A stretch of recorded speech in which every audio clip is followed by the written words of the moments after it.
I am Valerie, 32 years old, and tonight, my husband slapped me across the face in front of 485 people. The sound echoed over the soft jazz playing in the background. Women in designer gowns gasped. Men in custom suits snickered behind their champagne glasses. My husband Donovan simply adjusted his silk tie and turned back to his blonde secretary. He had no idea the phone in my hand was about to end his entire existence. Before I tell you how I dismantled his life piece by piece, let me know where you are watching from in the comments below.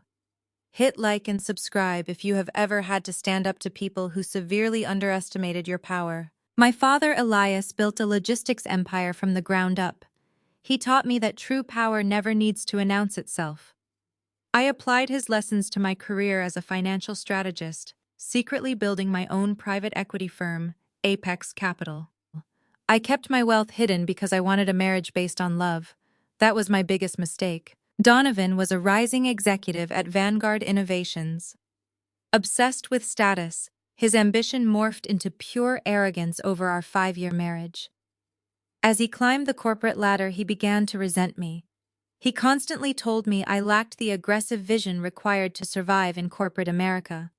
He called me a small-time bean counter and told his elitist family I was a charity case.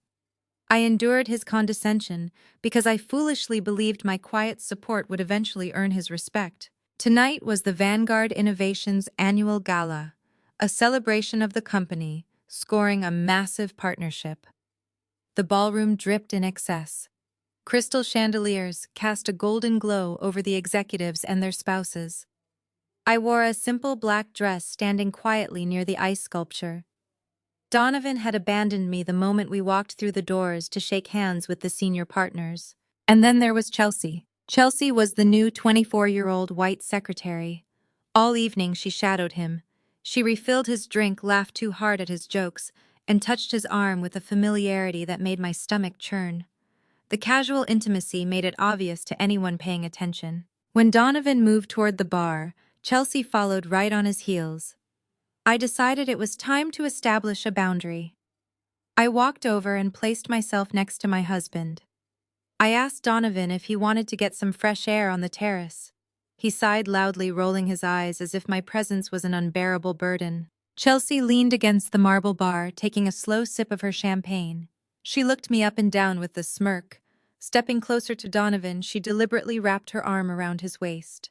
She tilted her head, her blonde hair brushing his shoulder, and spoke loud enough for the nearby executives to hear. "You really should accept reality, Valerie." Chelsea said, her voice dripping with fake sympathy. "You are just a pathetic wife holding him back.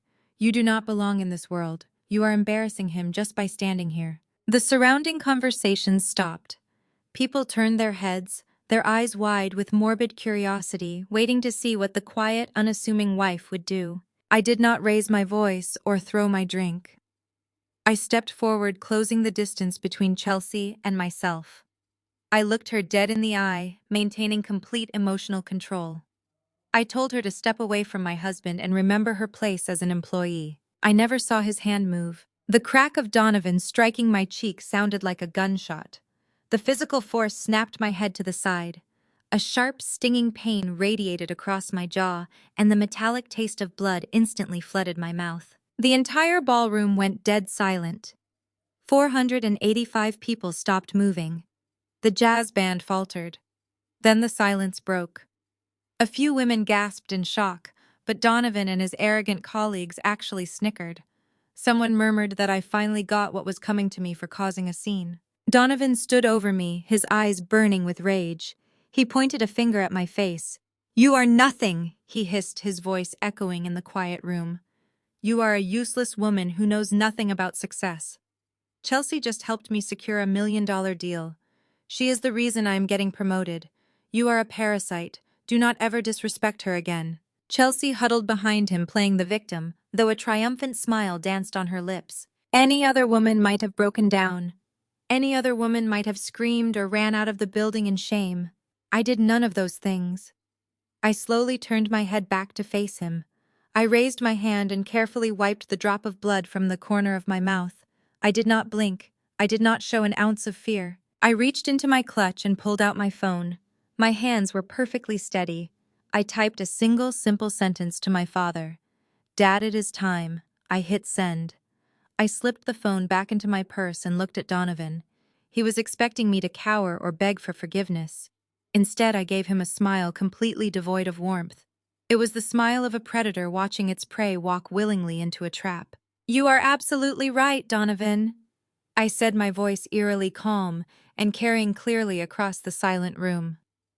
"I know nothing about your kind of success, but you are about to learn everything about mine." Donovan scoffed, adjusting his cuffs, clearly thinking my words were an empty threat. He turned his back on me, placing his hand on the lower back of his secretary, and loudly ordered the bartender to pour them another round of champagne. The crowd began to murmur again, dismissing me entirely. I stood my ground, watching the clock tick away. 1 minute passed, then 2. Donovan was laughing, celebrating the $1 million deal he thought he had just secured for Vanguard Innovations. He was riding the ultimate high, completely unaware that the ground beneath his feet had already crumbled. I simply waited, savoring his arrogance.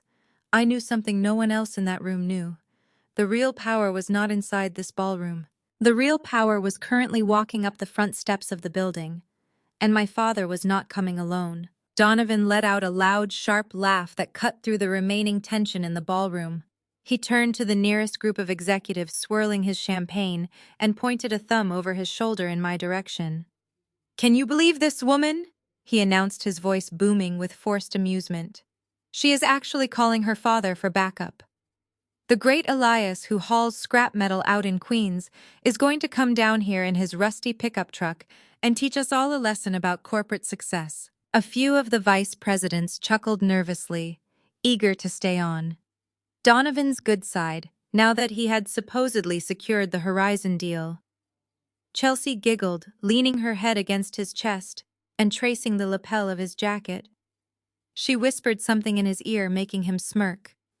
They were completely blind to the heavy vibrations starting to echo from the grand hallway outside. I remained entirely still.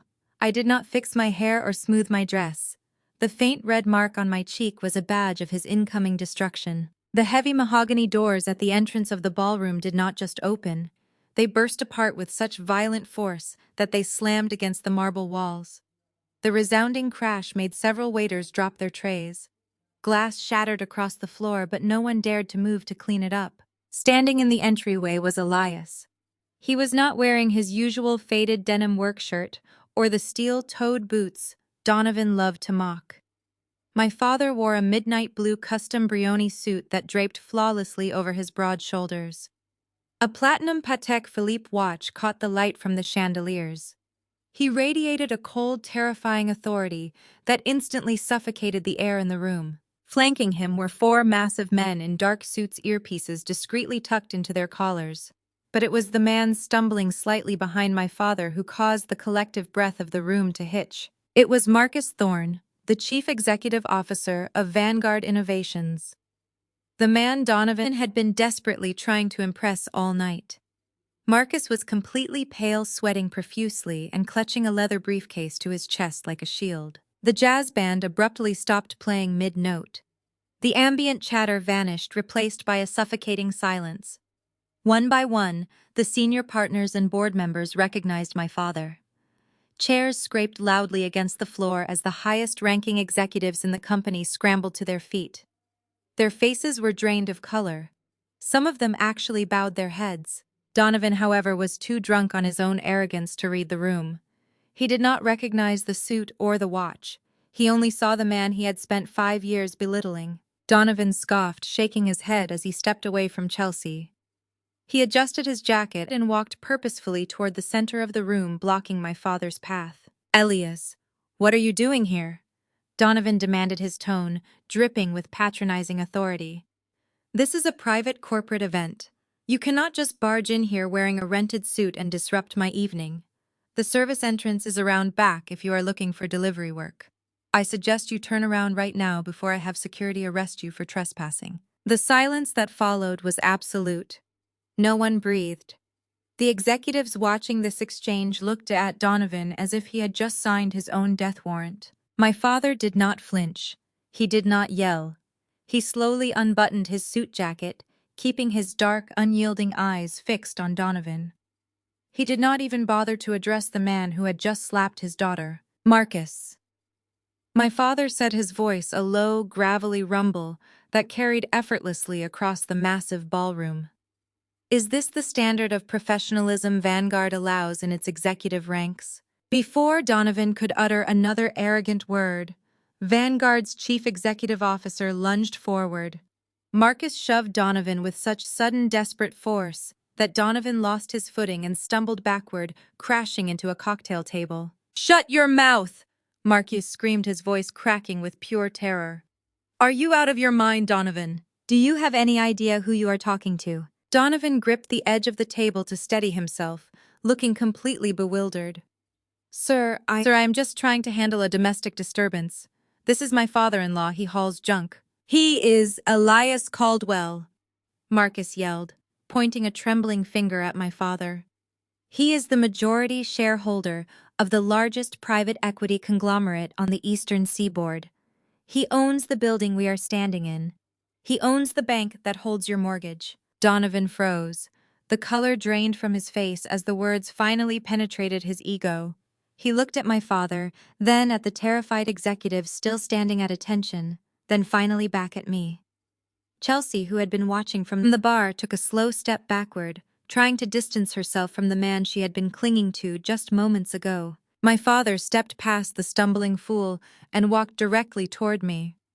The crowd parted for him like the Red Sea. No one dared to even make eye contact with him. He stopped right in front of me and gently tilted my chin up, inspecting the red mark spreading across my cheek. His jaw tightened, but his expression remained a mask of terrifying calm. "Are you all right, Valerie?" he asked softly. I nodded, keeping my eyes locked on his. "I am perfectly fine, Dad. The trash just needs to be taken out immediately." My father turned slowly to face Donovan. The room felt like a vacuum. Donovan was breathing heavily, his eyes darting frantically around the room, searching for support that was not there. The arrogant executive who had just assaulted his wife to impress a secretary was completely paralyzed. "You put your hands on my daughter," my father stated. It was not a question. It was a formal declaration of war. "Sir, I can explain," Donovan stammered, raising his hands defensively. "You do not understand what happened here. Valerie was acting out of line. She was threatening my assistant and trying to ruin $1 million deal I just closed for this company. I was protecting Vanguard's interests." The sheer delusion made me smile coldly. My father did not even blink at Donovan's pathetic attempt to justify his violence. He simply turned his back to the man, completely erasing his presence from the room. Elias reached into his tailored pocket and pulled out a pristine white silk handkerchief, gently dabbing the corner of my mouth, where a tiny bead of blood had dried. His hands were surprisingly tender for a man who had built a ruthless corporate empire from nothing. He looked at me and nodded, a silent communication passing between us, that the time for playing the supportive quiet wife had officially ended. Only then did my father pivot to face the terrified crowd of executives. Marcus was still shaking profusely near the cocktail table, looking as if he might pass out. Elias buttoned his suit jacket, smoothing the expensive fabric before he addressed the chief executive officer directly. "Marcus, you have run Vanguard Innovations into the ground for the past 3 years. Your stock is plummeting, your board is in chaos, and your executives are apparently allowed to assault women during company events." The executives exchanged horrified glances. Nobody dared to speak or defend the company. My father took a slow, deliberate step forward, his voice echoing off the vaulted ceilings. "That is why, as of 8 o'clock this morning, the board of directors officially dissolved your leadership structure. Vanguard Innovations no longer exists as an independent entity. Every single asset, every patent, and every subsidiary has been fully acquired by Apex Capital in a hostile takeover." A collective gasp ripped through the ballroom. The sheer magnitude of the announcement sent a shockwave through the crowd.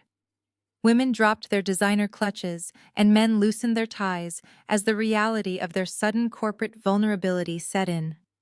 They were no longer celebrating a lucrative year. They were attending the funeral of their own company. Marcus sank into a nearby chair, burying his face in his hands, knowing his career was over. Donovan, however, was simply incapable of reading the shifting dynamics of power. His towering ego blinded him to the danger standing right in front of him. Instead of backing down and begging for his job, he saw an opportunity to inflate his own importance. He stepped forward, pushing his shoulders back and puffing out his chest with a sickening display of unwarranted pride. "If Apex Capital is taking over, then you should be thanking me," Donovan declared, his voice dripping with unbearable arrogance. "I am the one who just spent the last 6 months negotiating with their acquisition team. Chelsea and I secured a massive $1 million partnership with them tonight. I am the reason this company even has a lifeline to Apex. You need me on the new executive board, Elias, because I am the only one holding the keys to that relationship." Chelsea nodded eagerly, stepping out from behind Donovan to stand at his side. She smoothed her blonde hair and gave my father a sickly sweet smile, clearly hoping to secure her place in the new regime. "We worked very hard on those term sheets," she added, her voice high and breathless. "Donovan is the most valuable asset Vanguard has." I let out a soft, chilling laugh that cut through the heavy air of the ballroom. The sound made several people jump. Donovan glared at me, his face twisting with renewed anger. "Keep your mouth shut, Valerie," he hissed, stepping toward me again before my father's bodyguards instantly moved to block him. "You are out of your depth here. This is high-level corporate finance. Go wait in the car before you ruin my career." I stepped around the bodyguards, my heels clicking sharply against the polished marble floor. I walked until I was standing just inches away from my husband. I looked at the man I had cooked meals for, the man I had supported through every stressful promotion, the man who had just struck me across the face to impress a secretary. "You really are completely blind, Donovan," I said, my voice steady and deadly calm. "You have spent the last 5 years telling me I lack the aggressive vision to survive in your world. You called me a small-time bean counter. You told your family I was a charity case who knew nothing about generating wealth." I took another step forward, forcing him to take a clumsy step back. "I did not marry you for your potential, Donovan. I married you because I wanted a simple life, separated from the toxic greed of the financial sector. I hid my wealth because I wanted to know you loved me for who I was, not what I owned. But you could not even give me basic respect." Donovan's brow furrowed in confusion. "What are you rambling about?" he demanded, looking nervously at my father. I did not look away from him. "I am the founder of Apex Capital," I stated clearly, making sure every single person in the room heard me. "I am the chief executive officer and the 80% majority shareholder. The firm that just bought your entire pathetic company belongs to me." The silence that hit the room was absolute. It was a physical weight pressing down on the crowd. Donovan's eyes widened so far they looked like they might pop out of his skull. His jaw went slack, and the arrogant posture he had maintained all evening instantly evaporated. "That is impossible," Donovan whispered, his voice barely a breath. "You work from home doing freelance tax returns. You are just a consultant." I smiled, but the expression held absolutely no warmth. "I manage a global portfolio from my home office because I prefer the quiet, Donovan. While you were out spending thousands of dollars on cheap suits and expensive dinners to impress middle management, I was acquiring commercial real estate across the eastern seaboard." Chelsea let out a small squeak of pure terror. Her eyes darted between me and the man she had been sleeping with, realizing she had backed the wrong horse. "But the deal," Donovan stammered, pointing a shaking finger at the empty air. "The $1 million partnership we just signed tonight. I met with the Apex representatives. I saw the paperwork." "There was no partnership," I replied smoothly. "The entire negotiation was a fake corporate stress test. I orchestrated the entire thing specifically for you. I wanted to see if you possessed any actual business acumen, or if you were just a smooth-talking fraud relying on a 24-year-old secretary to do your heavy lifting." I paused, letting the reality of his failure sink in. "You failed spectacularly, Donovan. The documents you signed tonight were completely worthless preliminary term sheets. Worse than that, you did not even read the fine print. You agreed to clauses that exposed Vanguard to massive federal liabilities. You did not secure a deal. You handed me the legal justification I needed to terminate your entire department without paying a single cent in severance." Donovan looked as if all the blood had been drained from his body. He collapsed onto his knees right there on the ballroom floor, the reality of his destroyed life crashing down on him. He stared blankly at the polished marble tiles, unable to comprehend how his perfectly constructed facade had crumbled in a matter of minutes. The executives who had been laughing at me earlier were now shrinking back into the shadows, praying I would not remember their faces. I looked down at my husband, feeling absolutely nothing for the man kneeling at my feet. The display only fueled my resolve to strip him of every luxury he took for granted. My father stood silently behind me, watching his daughter finally claim her rightful place. The heavy silence in the ballroom shattered the moment the crystal flute slipped from Chelsea's trembling fingers. The glass hit the marble floor with a sharp crack, sending expensive champagne and jagged shards scattering across the polished surface. The sound seemed to break the spell that had paralyzed the crowd. Absolute unadulterated panic set in among the remaining frightened executives. Men who spent the evening congratulating themselves were now taking desperate steps backward, trying to melt into the paneled walls. They realized their new ultimate superior was the woman they mocked 10 minutes prior. Donovan remained on his knees, his expensive tailored suit bunching awkwardly around his waist. He stared at my shoes, unable to process the total destruction of his reality. His chest heaved as he struggled for air. The magnitude of his miscalculation was overriding his ego. He looked up at me, his face entirely devoid of the smug superiority that had defined our entire marriage. His eyes were wide and deeply bloodshot, pleading with a highly pathetic intensity that made my stomach churn with disgust. "Valerie," he stammered, his voice cracking into a high-pitched whine. "Baby, please listen to me. This is all a huge misunderstanding. You know I love you. We built a life together. You cannot throw away our marriage over a momentary lapse in judgment. The corporate pressure made me lose control. You know I would never intentionally hurt you. Please, baby, just give me a chance to fix this." He reached out with a trembling hand, his fingers desperately clawing at the hem of my black dress. He was trying to desperately ground himself to pull me down into his toxic emotional manipulation. I did not step back. I simply looked down at his grasping fingers and let the sheer disgust radiate from my posture. My father shifted slightly behind me, ready to intervene, but I raised a single hand to stop him.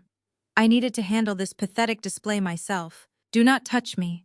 Donovan," I said, my voice steady and freezing cold. "Do not ever dare to touch me or call me baby again. You slapped your wife across the face in front of nearly 500 people to impress a 24-year-old secretary. You spent years emotionally abusing me to shrink my worth. You are only sorry that the woman you abused happens to own the company paying your salary." Donovan withdrew his hand as if the fabric of my dress had burned him. He looked around the room, desperately searching for a sympathetic face. He found none. His former colleagues were staring at him with a mixture of horror and revulsion, eager to distance themselves from the walking corpse of his career. I turned my attention away from the man crying on the floor and fixed my gaze on the trembling chief executive officer. Marcus was still leaning heavily against a cocktail table, wiping sweat from his forehead with a crumpled napkin. "Marcus," I said, clearly projecting my voice so every remaining employee could hear the new directive. "As the majority shareholder of Apex Capital and the new owner of this subsidiary, I am issuing my first official mandate. You will terminate Donovan's employment immediately. There will be no severance package. There will be no transition period.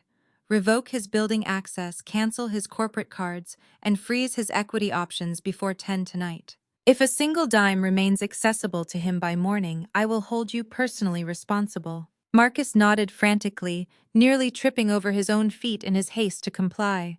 "Yes, Madam Chairman," he practically gasped.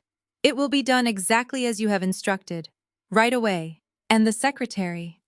I added slowly, turning my eyes to Chelsea, who was now violently sobbing near the ice sculpture. Her mascara was running down her cheeks in dark streaks, ruining her carefully constructed image. "She is to be terminated for gross professional misconduct. Have security clear out her desk and mail her belongings in a cardboard box. She is no longer welcome on any property owned by this conglomerate." Chelsea let out a loud, wailing sob, covering her face with her hands, as the reality of her ruined career set in. She had gambled everything on a man who was now completely worthless. Marcus gestured wildly to the heavy-set security guards standing near the ballroom entrance. "Get them out of here!" he yelled, his voice shrill with panic. "Remove them from the premises right now." 4 burly guards immediately descended upon Donovan and Chelsea. 2 of them grabbed Donovan by the arms, hauling him up from the marble floor. Donovan began to thrash and scream, his earlier attempts at manipulation instantly dissolving into animalistic rage. "You cannot do this to me, Valerie!" he roared, his voice echoing violently as the guards dragged him backward toward the doors. "I made you. You were nothing before me. I will take half of everything you own. I will ruin you in court. You hear me? I will make sure to take every last red cent." His screams grew increasingly unhinged as his polished Oxford shoes scrambled uselessly against the floor. Chelsea was being escorted out right behind him, crying hysterically and begging the guards not to touch her expensive dress. The elegant corporate gala had officially devolved into a scene of absolute humiliation. I stood perfectly still, watching the heavy mahogany doors slam shut behind them, cutting off the last of Donovan's pathetic threats. The silence returned to the ballroom, heavy and absolute. The air felt cleaner now. The toxic presence that had suffocated my life for 5 years was finally removed. I turned to my father. Elias was looking at me with an expression of profound pride. He did not need to say a single word. He offered me his arm, his platinum watch catching the light one last time.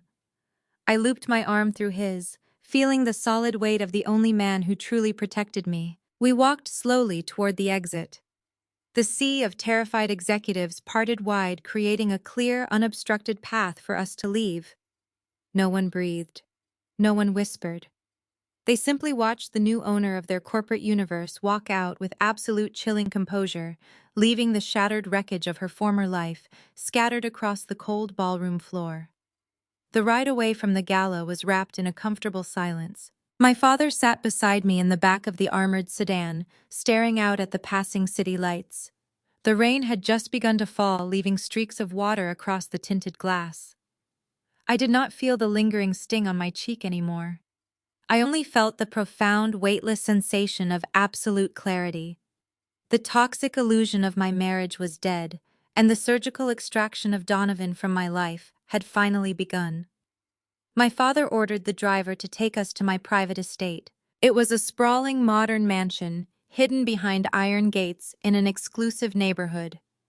Donovan and his elitist family always assumed the property was leased through a Vanguard corporate housing program.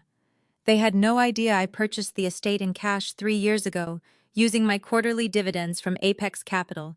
It was my sanctuary, and I needed to change the security codes immediately. My father offered to send his men inside to clear the house, but I declined.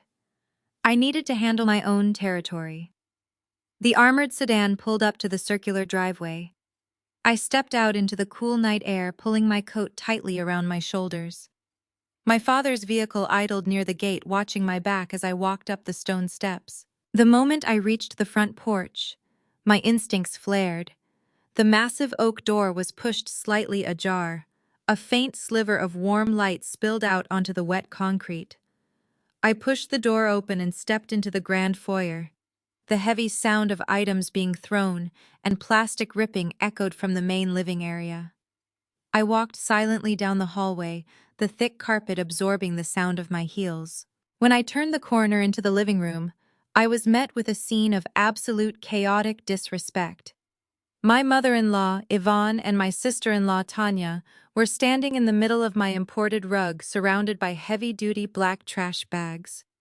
They were aggressively tearing through my belongings.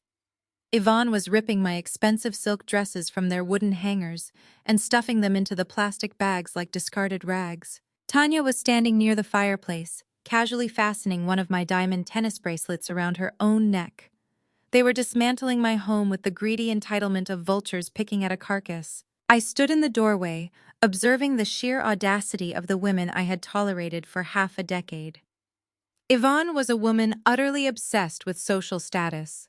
She built her entire personality around projecting an image of old money elegance, despite relying entirely on Donovan's paycheck to fund her country club lifestyle.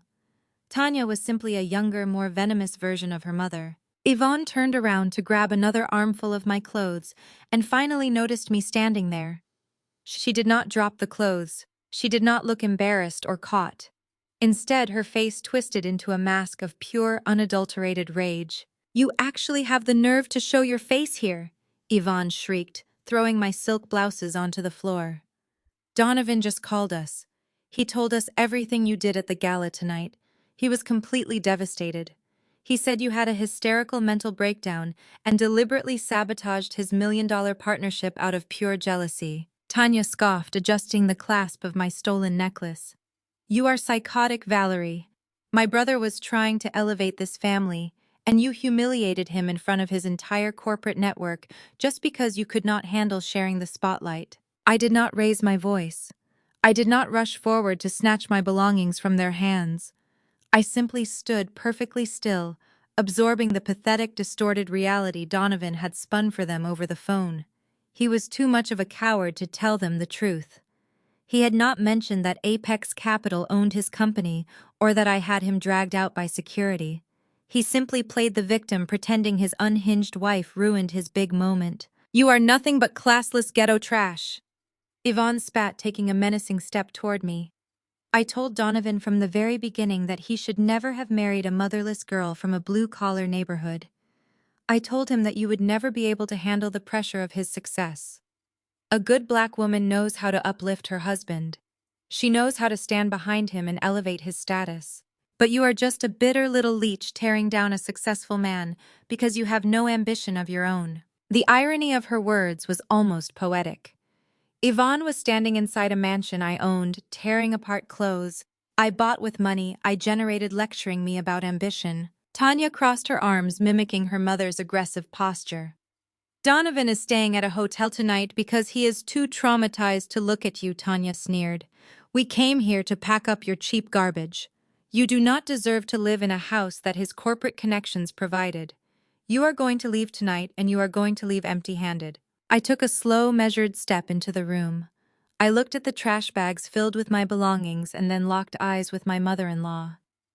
Yvonne pointed a manicured finger directly at my face. "Listen to me very carefully."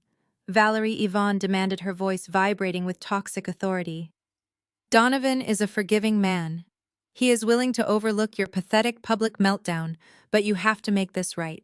He told us you somehow got your hands on some shares in that Horizon fund. If you want to save this marriage and remain a part of this prestigious family, you are going to transfer every single one of those assets directly to Donovan. It is the only way to repair the damage you caused his ego tonight. You need to surrender your portfolio to him immediately so he can use it to negotiate his way back into Vanguard's good graces." They genuinely believed their own delusions. They thought I was a helpless, desperate wife who would gladly empty her bank accounts to buy back the affection of a man who had just assaulted her. They thought they held the power in this room simply because they carried Donovan's last name. "You are standing in my house, Yvonne," I said, my voice dropping to a dangerously quiet register. "You are stuffing my property into garbage bags because a man who just lost his entire career fed you a pathetic lie to cover up his own failure. Donovan does not have a job to go back to tomorrow. Vanguard does not exist anymore." Yvonne let out a loud, mocking laugh. "You are completely delusional, Valerie. My son is a vice president. He is untouchable. You are going to sign those assets over to him, or we will make sure you are left with absolutely nothing." I did not bother trying to correct her warped reality. I slowly reached into my designer coat pocket to retrieve my phone, preparing to dial the private security firm that monitored my estate. I was going to have them physically removed from my property, just like Donovan had been removed from the ballroom. But before my thumb could even unlock the screen, the heavy sound of tires screeching on the wet driveway outside interrupted the quiet tension in the room. Heavy footsteps pounded up the stone stairs. The front door, which I had left unlocked, swung violently open, crashing against the wall.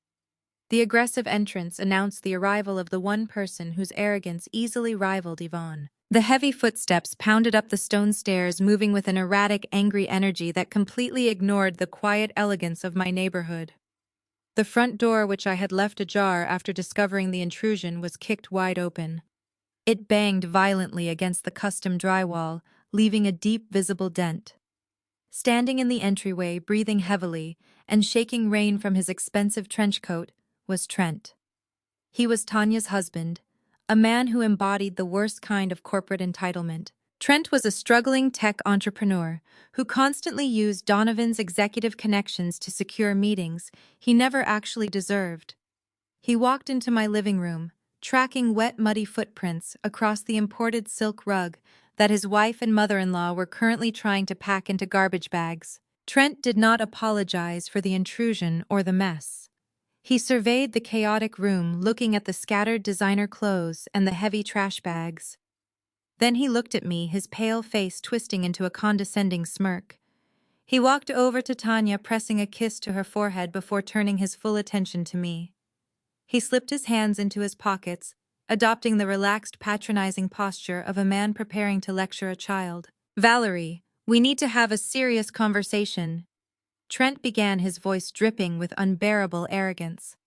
"I just spent the last hour on the phone with Donovan. He is completely devastated by the hysterical stunt you pulled tonight.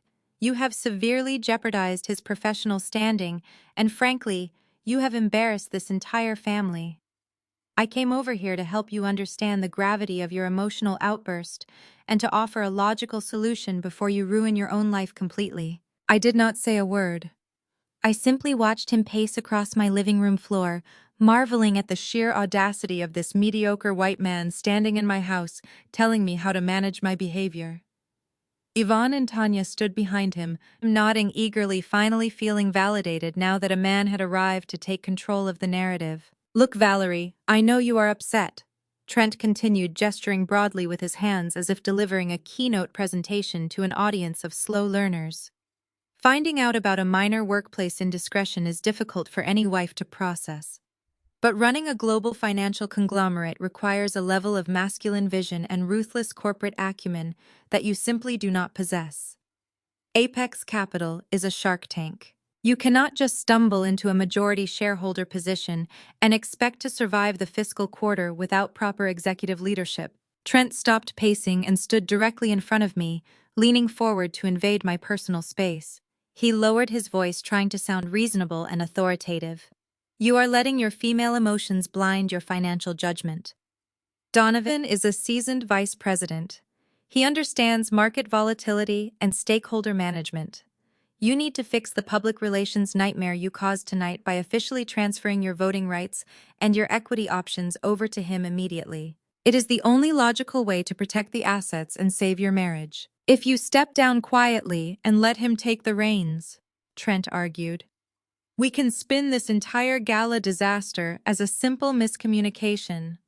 Donovan can step in as the new chief executive officer of Apex Capital. He can smooth things over with the board of directors and stabilize the stock price that your little temper tantrum undoubtedly threatened. You can go back to your quiet life consulting from home while the men handle the heavy lifting." He actually believed every delusional word falling out of his mouth.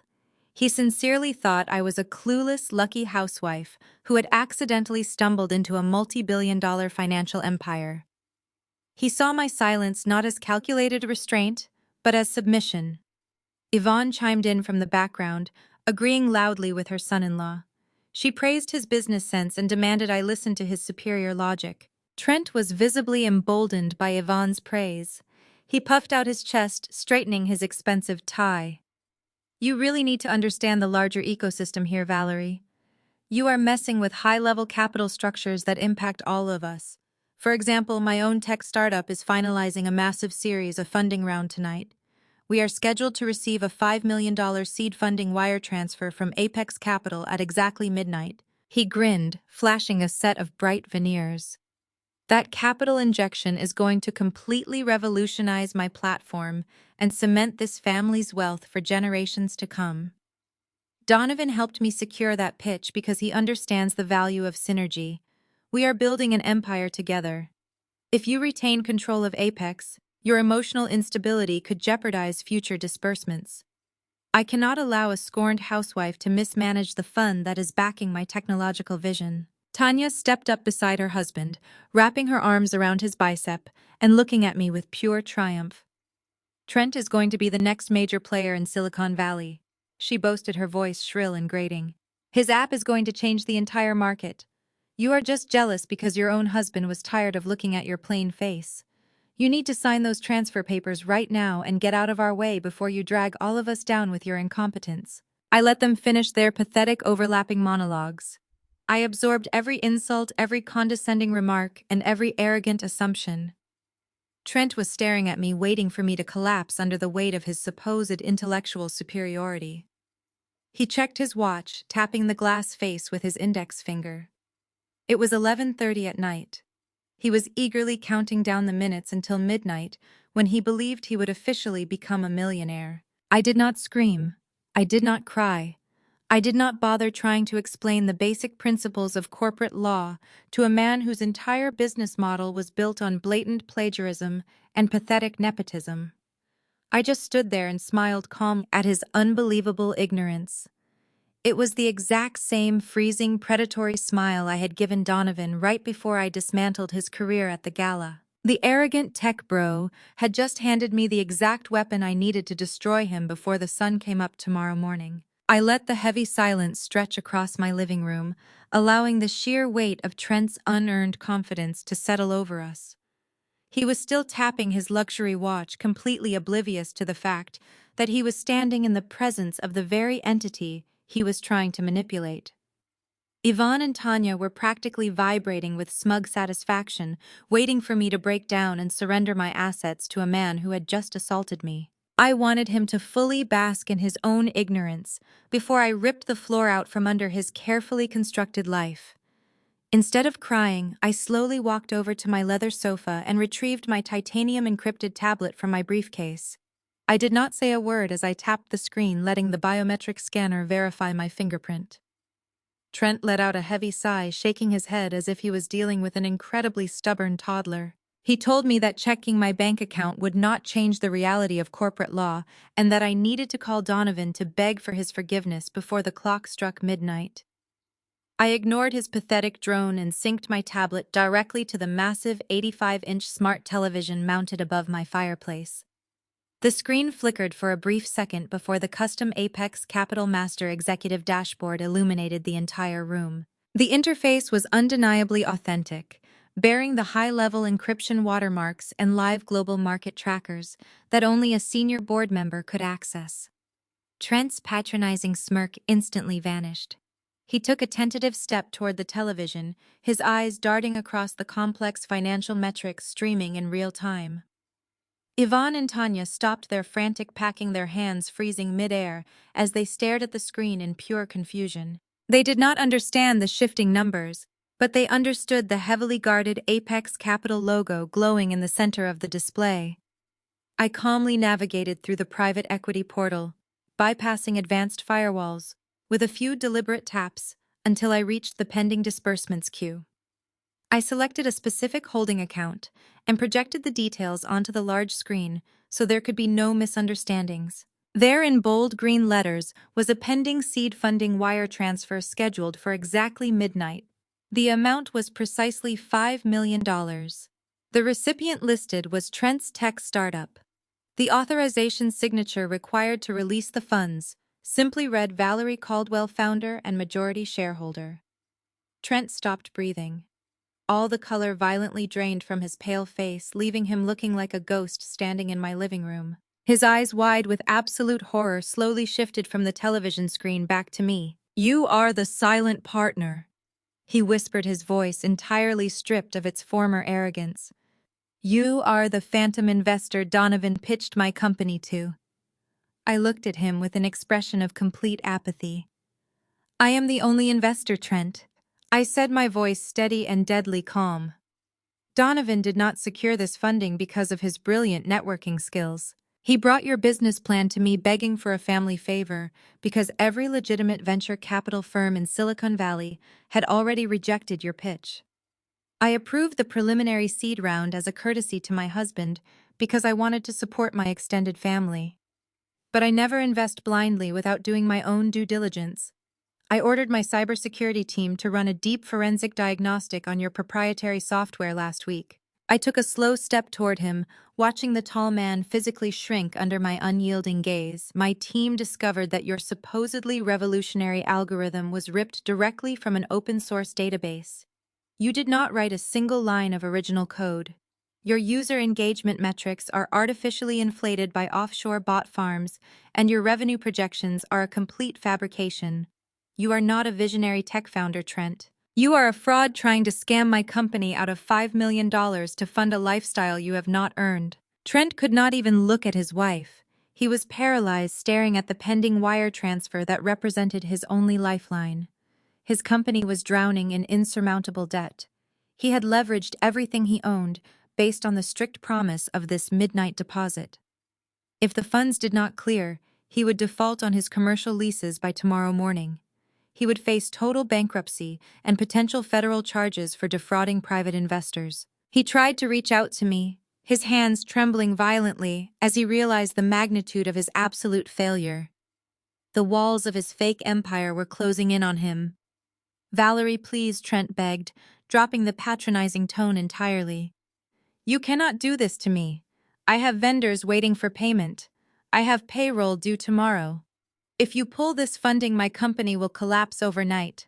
My entire life will be ruined." I did not offer him a single shred of sympathy. I looked down at my tablet and pressed my finger firmly against the glowing red cancellation button. The television screen flashed a confirmation message showing the $5 million wire transfer had been permanently voided. The funds instantly evaporated back into Apex Capital's holding reserves. Trent let out a guttural cry of pure agony, dropping to his knees on my silk rug, clutching his chest as if he had just been physically shot.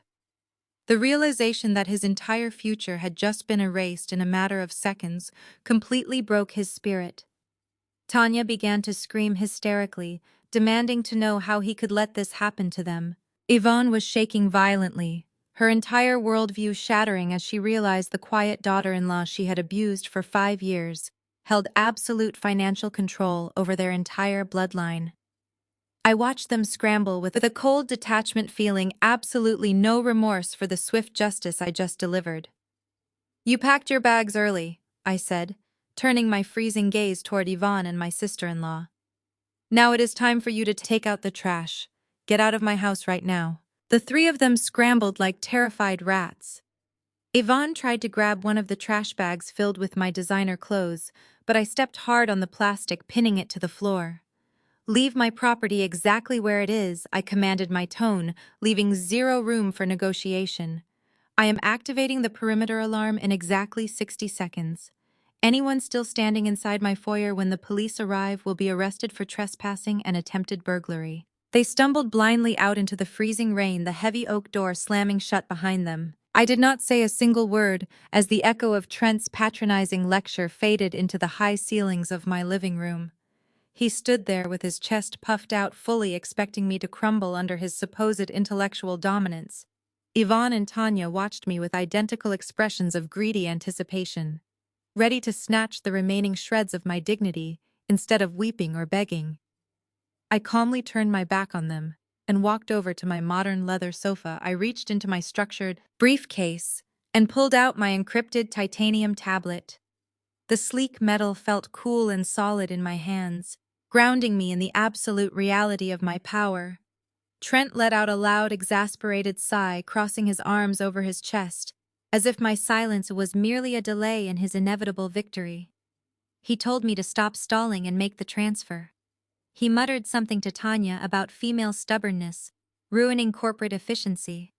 I completely ignored his pathetic rambling and swiped my finger across the biometric scanner to unlock the device. My living room was equipped with a massive 85-inch smart television mounted directly above the marble fireplace, with a few precise taps on my tablet screen. I synced my device to the television. The large black screen flickered for a fraction of a second before illuminating the entire room with a bright, sterile light. The custom Apex Capital Master Executive dashboard projected across the wall in brilliant high definition.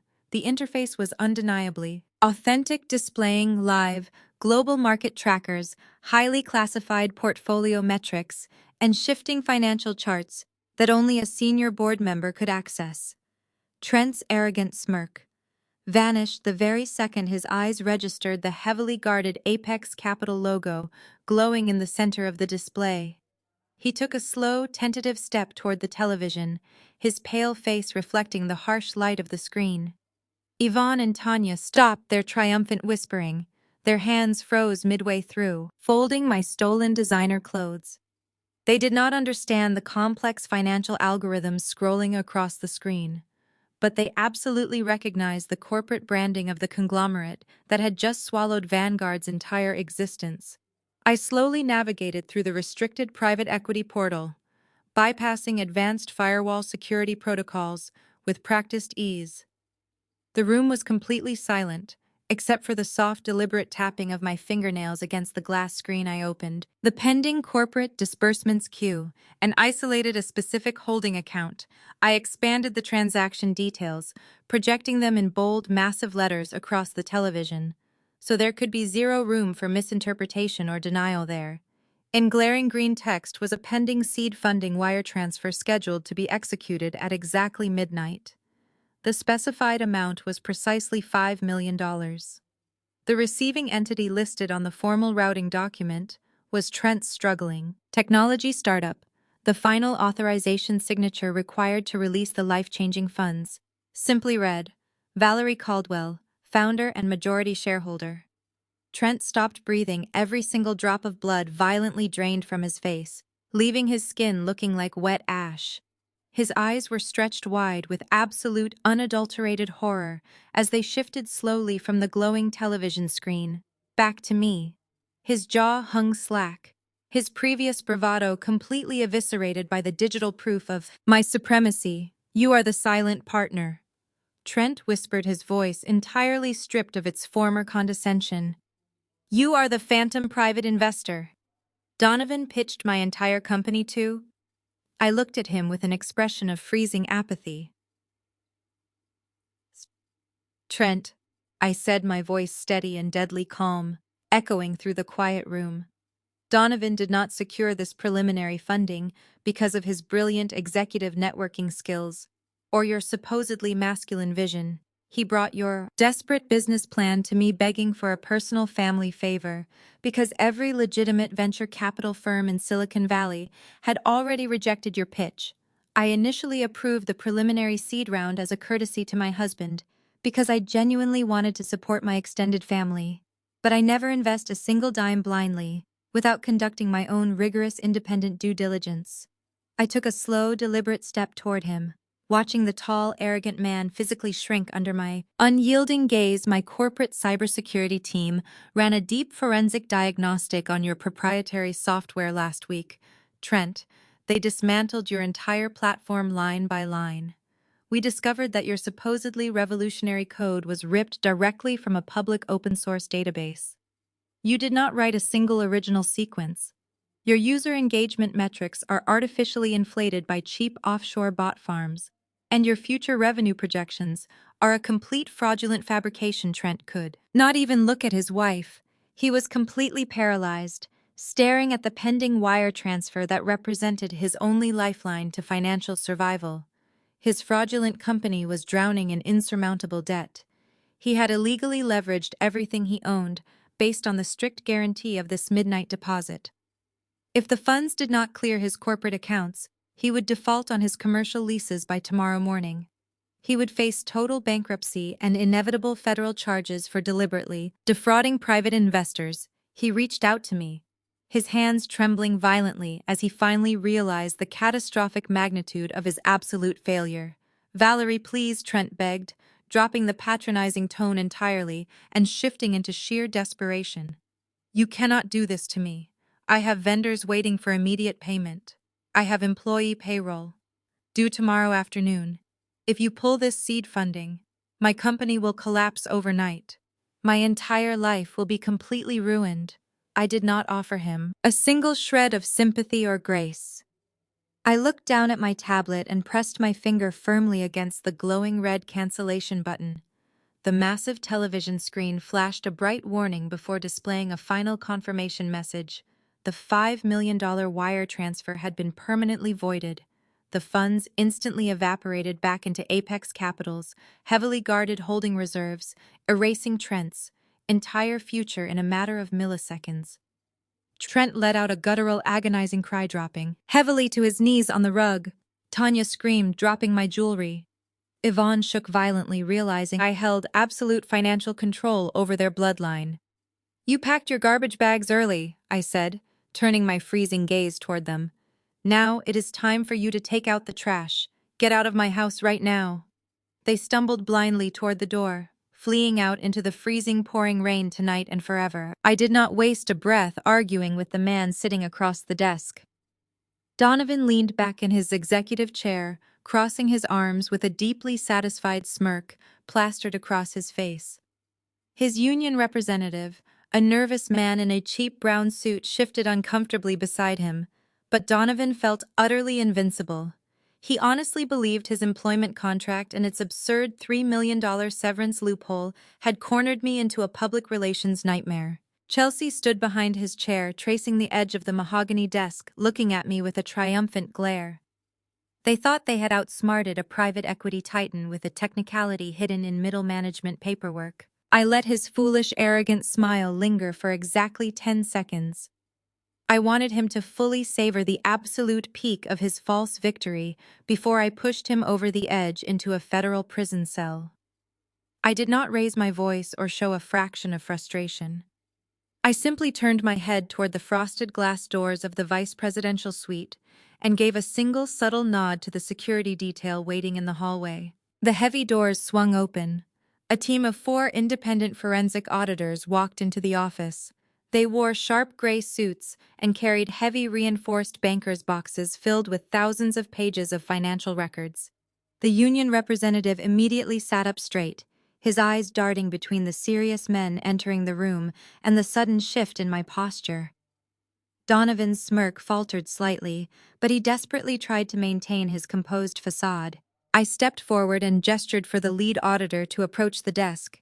He reached into the first box and pulled out a massive black leather-bound ledger, dropping it directly onto the center of Donovan's pristine workspace. The heavy thud of the book hitting the wood echoed loudly in the quiet suite. "You are entirely correct about one thing, Donovan," I said, my voice steady and freezing cold. "Corporate law strictly dictates that an executive cannot be terminated without cause unless the parent company is willing to pay the agreed-upon severance package. Your contract clearly states you are entitled to $3 million if you are fired without a valid documented reason." Donovan puffed out his chest, his confidence returning. "Then we have nothing left to discuss, Valerie," he said, pointing a finger at the door. "You can either authorize the wire transfer for my severance today, or my legal team will see you in court for wrongful termination." I reached out and slowly opened the heavy black ledger. I turned to a page marked with a bright red tab and spun the book around so it faced him directly. "I am not firing you without cause, Donovan," I replied, keeping my eyes locked on his pale face. "I am terminating your employment due to gross financial misconduct, deliberate corporate fraud, and federal embezzlement." Chelsea let out a small gasp. The union representative visibly flinched, pulling his chair a few inches away from Donovan, as if the very proximity to my husband might implicate him in a crime. Donovan stared at the open ledger, his eyes scanning the highlighted rows of transaction records. His skin turned the color of chalk. "Over the past 24 months, you have authorized exactly $2 million in payments to 3 separate third-party vendors." I continued, my tone completely devoid of emotion. "You classified these payments as outsourced marketing research and digital infrastructure consulting. However, my forensic auditing team conducted a thorough sweep of Vanguard's accounts payable division at 2 o'clock this morning. We cross-referenced those specific vendor tax identification numbers with federal business registries." I turned to another page in the ledger, revealing glossy printed photographs of shell company registration documents. "Those vendors do not exist, Donovan. They are phantom entities registered to a post office box in Delaware. You manufactured fake invoices, approved them, using your executive clearance, and funneled corporate funds directly into private offshore holding accounts. You stole $2 million from this company." Donovan was completely paralyzed. His mouth opened and closed, but no sound came out. The sheer volume of evidence stacked on his desk was insurmountable. He looked at the union representative begging for intervention, but the man was already packing his briefcase, shaking his head, and refusing to make eye contact. Union protections do not cover federal financial crimes. But the true masterpiece of your pathetic scheme is where you decided to park that stolen money, I said, taking a slow step around the desk to stand closer to Chelsea. Chelsea was gripping the back of Donovan's chair, her knuckles turning white. She looked from me to Donovan, her eyes wide with sudden panic. "You see, Donovan," I said, addressing him, but looking directly at his mistress. "Hiding stolen corporate capital requires a level of sophisticated money laundering that you simply do not possess. Instead of routing the funds through untraceable assets, you used a dummy corporation to purchase real estate. Specifically, you purchased a luxury penthouse condominium in downtown Manhattan." Chelsea stopped breathing. She looked at Donovan with an expression of pure terror. I pulled a final document from the ledger and dropped it right in front of her. It was the property deed for the luxury condo. The address listed was the exact same address Chelsea had on file with the Human Resources Department. "You stole $2 million from Vanguard Innovations to buy a luxury apartment for your 24-year-old secretary," I said, my voice cutting through the silent room like a blade. "You committed a federal felony that carries a minimum sentence of 15 years in prison just to play sugar daddy to a woman who cannot even format an Excel spreadsheet properly." The silence in the executive suite was absolutely deafening. Donovan sat frozen in his chair, his eyes glued to the property deed, his entire life dissolved into ash right in front of him. He thought he was a criminal mastermind, manipulating the corporate system to fund a double life. He had no idea. He left a trail of breadcrumbs so obvious my team uncovered it easily.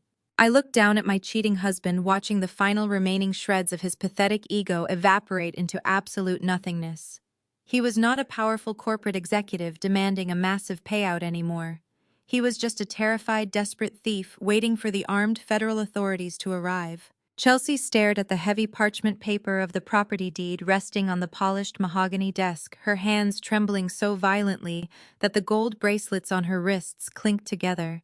She slowly reached out and picked up the document, her eyes scanning the legal jargon and the ownership signatures. A deep guttural sound escaped her throat as she read the fine print. She realized the luxury Manhattan penthouse was not registered in her name at all. It was registered to the exact same fraudulent Delaware shell company that Donovan used to siphon money from Vanguard Innovations. The multi-million-dollar apartment she had been decorating and bragging about on social media was nothing more than a piece of stolen corporate evidence waiting to be seized by the federal government. "Donovan, you lied to me!" Chelsea screamed, her voice completely devoid of its previous breathy sweetness. She threw the heavy property deed directly at his face, the sharp edge of the paper scraping against his jaw. "You told me you bought that penthouse for us. You told me you were a multi-millionaire who was going to leave his pathetic wife and give me a luxury lifestyle. You said we were going to travel the world, and you were going to make me a partner at your new firm. You do not have any money. You are completely broke. You are just a cheap thief who used me." Donovan scrambled backward in his leather executive chair, raising his hands to shield his face from her sudden, vicious attack. "Chelsea, keep your voice down," he hissed desperately, looking at the open glass doors of the suite where the auditors and security guards were watching. "You do not understand how corporate finance works. I was going to transfer the deed to your name after the divorce was finalized. I just needed to park the assets temporarily. To avoid asset division, you have to stop talking before you implicate both of us." "I did not know anything about stolen money!" Chelsea shrieked, refusing to lower her voice. She lunged forward and slapped him hard across his face, the sound echoing in the tense office. The strike left a bright red handprint on his cheek, mirroring the exact same mark he had left on my face at the gala just days prior. "You promised me private jets and shopping sprees in Paris. You told me you were the brains behind Vanguard, and that your wife was just a stupid anchor weighing you down. You are nothing. Without her money, you dragged me into a federal felony to buy my affection." I watched the two of them tear each other apart with absolute chilling detachment. I walked over to the silver coffee service station, sitting on the credenza near the window. I slowly poured myself a cup of black coffee, taking my time to stir it while the chaos unfolded behind me. I took a slow, deliberate sip, the dark roast tasting exceptionally satisfying, as I listened to my cheating husband and his incredibly foolish mistress cannibalize their own relationship. They were exposing every single miserable lie they had built their toxic affair upon. Donovan was desperately trying to grab Chelsea's wrist to stop her from hitting him again, but she was fighting him with the ferocity of a cornered animal, realizing her entire youth and reputation were permanently destroyed. The union representative, who had been sitting quietly in the corner, slowly stood up.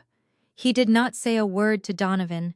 He simply picked up his cheap brown briefcase, buttoned his jacket, and walked out of the vice presidential suite, keeping his head bowed low to avoid making eye contact with my auditing team.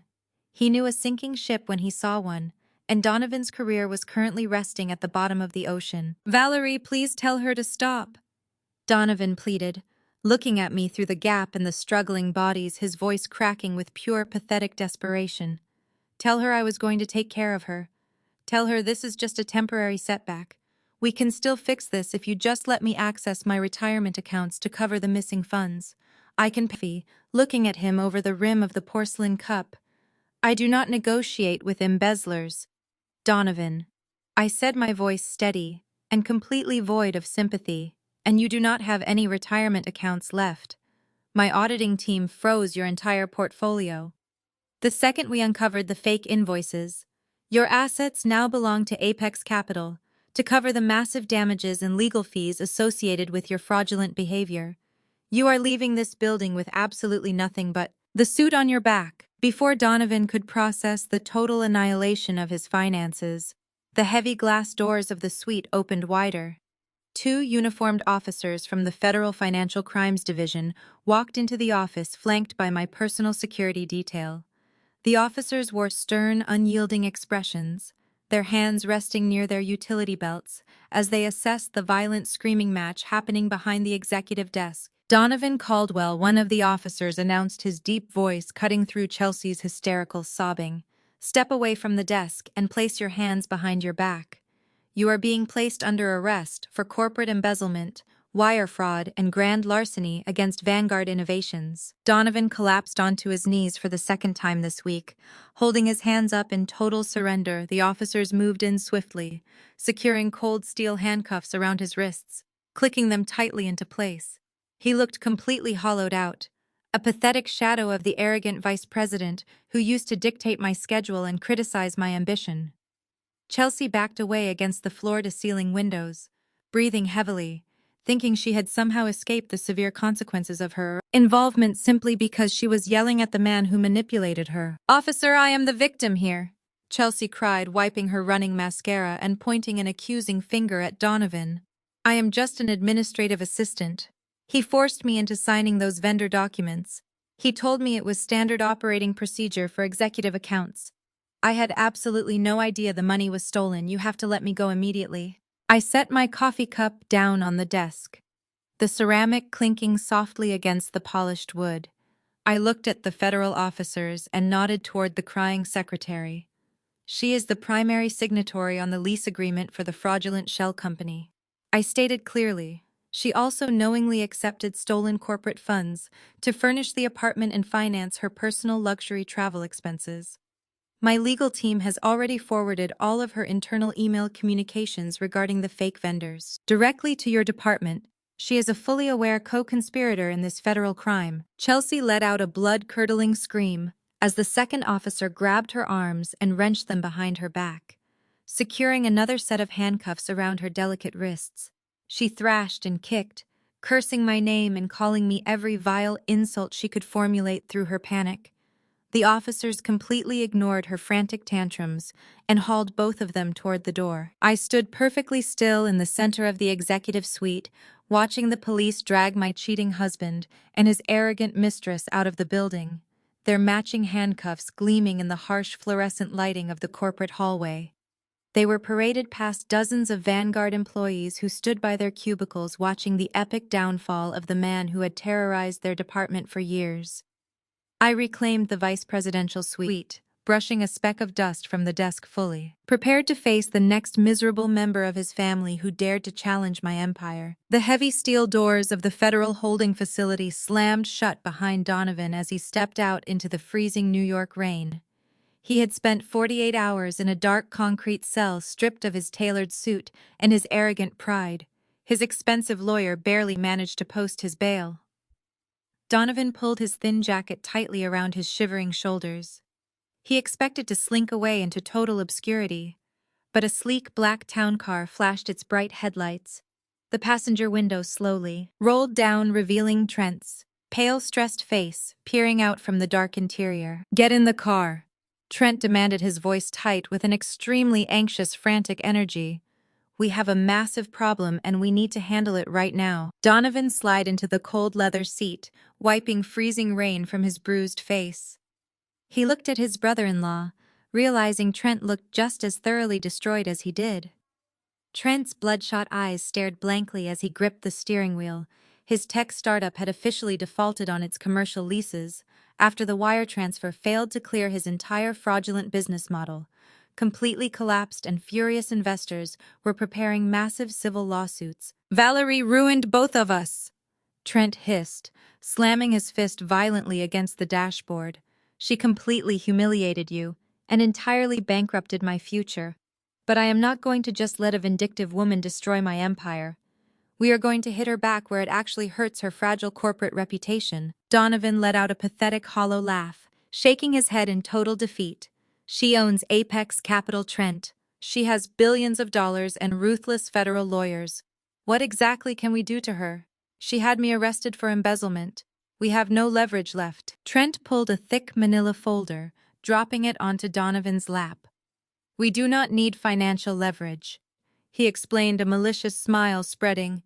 "We need public outrage. The board of directors will not tolerate a scandal that threatens their global market share." I used my programming background to access archived Vanguard servers before your credentials were fully revoked. I bypassed the security firewalls and extracted authentic corporate letterhead. Donovan opened the folder, scanning the documents inside. They were emails and financial projection reports. But the text had been completely altered.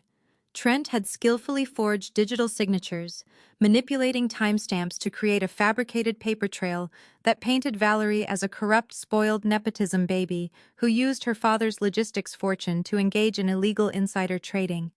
The fake documents suggested she deliberately manipulated market volatility to artificially crash Vanguard stock price, allowing her to acquire the company for pennies. "If we leak this to the right financial bloggers," Trent continued, "the internet will tear her apart. Corporate media loves taking down a powerful black woman. They will label her an entitled fraud who plays dirty with her daddy's money. The public backlash will force the Apex board of directors to intervene. They will strip her of her executive title and kick her out of her own firm." Donovan stared at the forged emails, feeling a renewed surge of toxic, vindictive energy. He realized this was his only chance to regain a fraction of his shattered ego. He nodded slowly, a dark, hateful smirk forming. "Let us destroy her," he whispered. By 7 o'clock. The following morning, the fabricated story went live on a ruthless financial blog. The sensational headline screamed, "Corrupt nepotism. Baby manipulates market to steal husband's company." The article included high-resolution screenshots of Trent's forged documents, painting a wildly inaccurate picture of Valerie committing corporate espionage. The damaging narrative was deliberately designed to trigger outrage.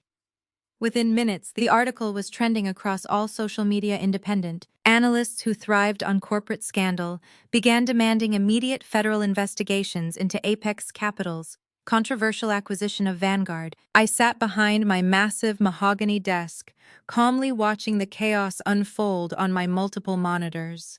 My administrative assistant knocked frantically before rushing into the office, her face pale with panic.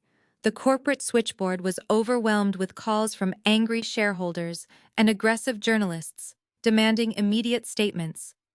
The stock ticker on my secondary screen showed a rapid, unnatural dip in our portfolio valuation, triggering algorithmic panic selling. I did not flinch, I did not reach for the phone to release a frantic defensive public relations statement. I simply watched the red numbers drop, analyzing the predictable shallow behavior of the financial sector. They were eager to believe a successful black woman was a fraud without verifying the digital metadata of the leaked documents before publishing their aggressive hit pieces. My private office line began to ring incessantly. The caller ID displayed the name Julian, a senior member of the Apex Capital Board of Directors who had always resented my absolute authority. I let it ring 3 times before casually picking up the receiver. "Valerie, what in the world is happening?" Julian shouted, his voice echoing through the speaker.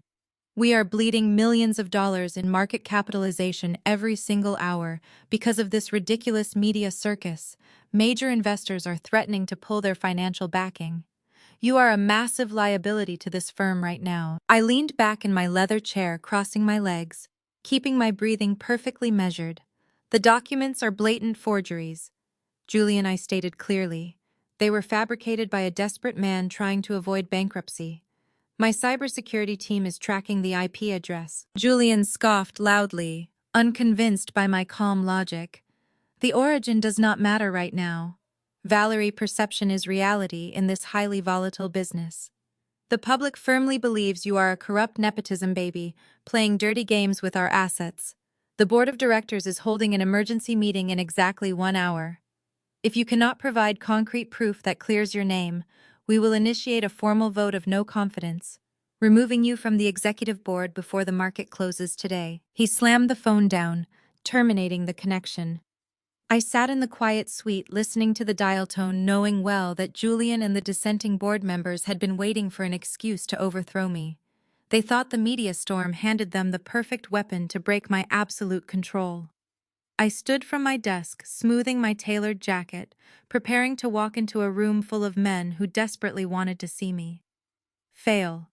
They had no idea I was about to turn their emergency board meeting into a completely brutal corporate slaughterhouse. I pushed open the heavy oak doors of the Apex Capital Executive Boardroom, a room designed specifically to intimidate outsiders. The long, polished mahogany table stretched across the center, surrounded by 12 high-backed leather chairs. The walls were lined with soundproof glass panels overlooking the Manhattan skyline. I did not carry a briefcase or a stack of printed financial reports. I only held my encrypted titanium tablet. My posture was perfectly straight, my expression an absolute mask of freezing apathy. Julian sat at the head of the table, flanked by 2 other dissenting board members. Malcolm and they had positioned themselves like a tribunal of judges, waiting to execute a swift corporate death sentence. The tension in the room was suffocating, thick with their unearned arrogance and greedy anticipation. They fully expected me to walk in crying, begging for their support, or desperately trying to explain away the fabricated media scandal. "Take a seat," Valerie, Julian commanded, pointing to a chair near the far end of the table. His voice dripped with patronizing authority. "You have caused a catastrophic public relations nightmare. The sheer magnitude of this scandal has breached our fiduciary covenants. We are bleeding capital, and the board has unanimously decided that your immediate resignation is the only viable strategy to stabilize the fund." I did not take the seat, he offered. I remained standing, my hands resting lightly on the cool surface of the mahogany table. I looked directly at Julian, then slowly shifted my gaze to Malcolm and Victor, observing the faint sheen of sweat forming on their foreheads. They thought they had outsmarted me. They thought a fabricated media circus was enough to break a woman who built this empire from nothing. "I am not resigning, Julian," I stated, my voice calm and razor-sharp, echoing off the soundproof glass. In fact, I called this meeting to officially restructure the board of directors, effective immediately. Malcolm let out a loud, incredulous laugh, slapping his hand against the table. "You are completely delusional, Valerie. You do not have the leverage to restructure anything. The media is tearing you apart. Your reputation is permanently destroyed. You are a massive liability." I ignored Malcolm's outburst and tapped the screen of my tablet, syncing it to the massive interactive display mounted on the far wall. The screen illuminated instantly, projecting a highly complex cybersecurity matrix. The lines of code scrolled rapidly, tracking a specific set of digital footprints.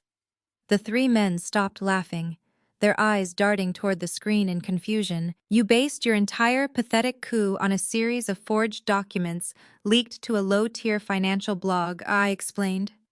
Walking slowly around the table, my heels clicking rhythmically against the hardwood floor. You assumed the public outrage would force my hand before anyone bothered to verify the digital metadata of those emails. That was your first critical mistake. I tapped the tablet again, and the screen zoomed in on a specific string of IP addresses, tracing them backward through multiple proxy servers. The visual map clearly showed the data packet originating from a specific commercial location. My cybersecurity team spent the last 4 hours tracking the exact origin of the leaked documents. I continued my tone, dropping to a dangerous whisper. The forged emails were not sent from a secure encrypted server. They were transmitted from an open commercial network. Specifically, the network registered to a failing tech startup owned by a man named Trent. Julian visibly flinched, his arrogant posture collapsing slightly as he recognized the name. Malcolm and Victor exchanged panicked glances, realizing their entire strategy was unraveling in real time. Trent is a desperate fraud, drowning in insurmountable debt, I said, stopping directly behind Julian's chair. I canceled his $5 million seed funding wire transfer last night after discovering his proprietary software was completely plagiarized. He fabricated those documents to retaliate against me. But what fascinates me, Julian, is how a struggling tech bro managed to get his hands on internal Vanguard letterhead and bypass our media blackout protocols. I leaned forward, resting my hands on the back of Julian's leather chair. He was gripping the armrest so tightly his knuckles were white. He did not do it alone, I whispered right next to his ear. He had internal help. He had senior board members who wanted to orchestrate a hostile takeover from the inside board members who willingly colluded with a criminal to deliberately sabotage their own company. Julian swallowed hard, unable to speak. The room was completely silent. The digital map on the screen shifted, displaying a series of encrypted email logs that my team had intercepted. The logs clearly showed correspondence between Trent's server and two specific executive accounts within Apex Capital. You thought you could use a desperate white man to do your dirty work, Malcolm, I said, turning my gaze to the sweating executive. You and Victor fed Trent the internal formatting guidelines. You instructed him on which financial blogs would publish the hit piece. Without verifying the sources, you actively conspired to crash our stock price, just so you could trigger a vote of no confidence and steal my voting rights. Victor stood up abruptly, his chair scraping violently against the floor.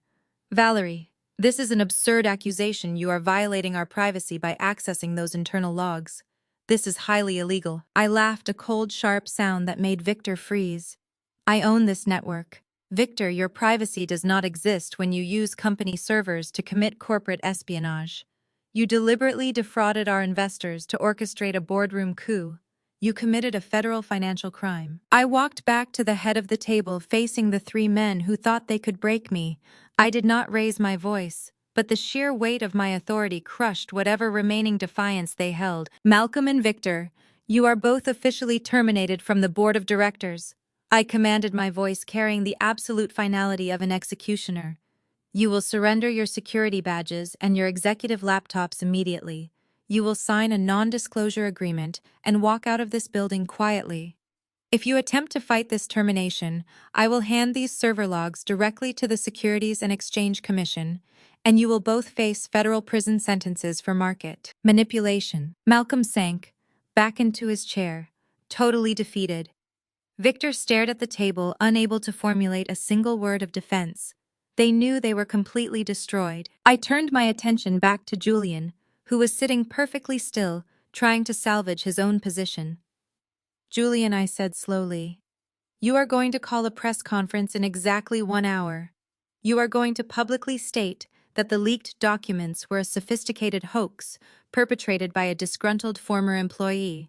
You will announce that Apex Capital is filing massive civil lawsuits against the blog that published the defamatory article, and you will publicly reaffirm the board's absolute, wavering confidence in my leadership. Julian looked up at me, his eyes wide with pure terror. What if I refuse? He asked, his voice trembling slightly. I smiled, looking down at the man who had tried to steal my empire. If you refuse, Julian, I will add your name to the FBI report, alongside Malcolm and Victor. I will make sure you lose everything you have ever worked for. Julian did not hesitate. He nodded frantically, pulling out his phone to contact the public relations department. Yes, Valerie, he stammered. The press conference will be handled exactly as you instructed. I stood at the head of the polished mahogany table, watching the three powerful men scramble to comply with my demands. They had tried to use the media to destroy my reputation, but they had only succeeded in handing me the ultimate justification to purge my company of its most toxic elements. I had successfully crushed the boardroom coup and solidified my absolute terrifying control over Apex Capital, completely ready to face the final pathetic remnants of Donovan's family in the mediation room. The glass walls of the downtown mediation center offered a panoramic view of the gray Manhattan skyline, reflecting the exact freezing temperature of my current mood. I sat at one end of the long, polished oak table, keeping my hands neatly folded over my leather portfolio. My legal team flanked me, projecting an impenetrable wall of corporate and legal dominance. We were not here to negotiate a reconciliation. We were here to dictate the terms of a total surrender. The heavy wooden door clicked open, breaking the sterile silence of the room. Donovan walked in first, and the sight of him almost made me smile. He was a violently altered version of the arrogant vice president who had slapped me at the gala. The 48 hours he had spent in a federal holding cell before making bail had completely stripped away his polished veneer. His usually immaculate fade was overgrown, and his skin carried a pale grayish tint. He was wearing a suit that looked slightly too big for him now, completely lacking the sharp custom tailoring he used to flaunt, despite looking entirely disheveled. His posture still carried that deeply ingrained toxic arrogance. He walked with his chest puffed out desperately, trying to project a power he no longer possessed. He was not alone. He had brought an entire audience to what was supposed to be a standard divorce mediation. His mother, Yvonne, walked in right behind him, clutching a designer tissue tightly in her fist. Tanya followed closely, her eyes darting around the expensive conference room, looking for a target for her misplaced anger. Trent's absence was notable but unsurprising, considering I had entirely bankrupted his plagiarized tech startup just a few days prior. Donovan's sleazy defense attorney, a man named Preston, pulled out a chair for his client, looking at my legal team with a slick, predatory grin. The court-appointed mediator, an older woman with tired eyes, adjusted her glasses and cleared her throat. She began reading the standard introductory statements about finding a mutually beneficial resolution and dividing marital assets amicably.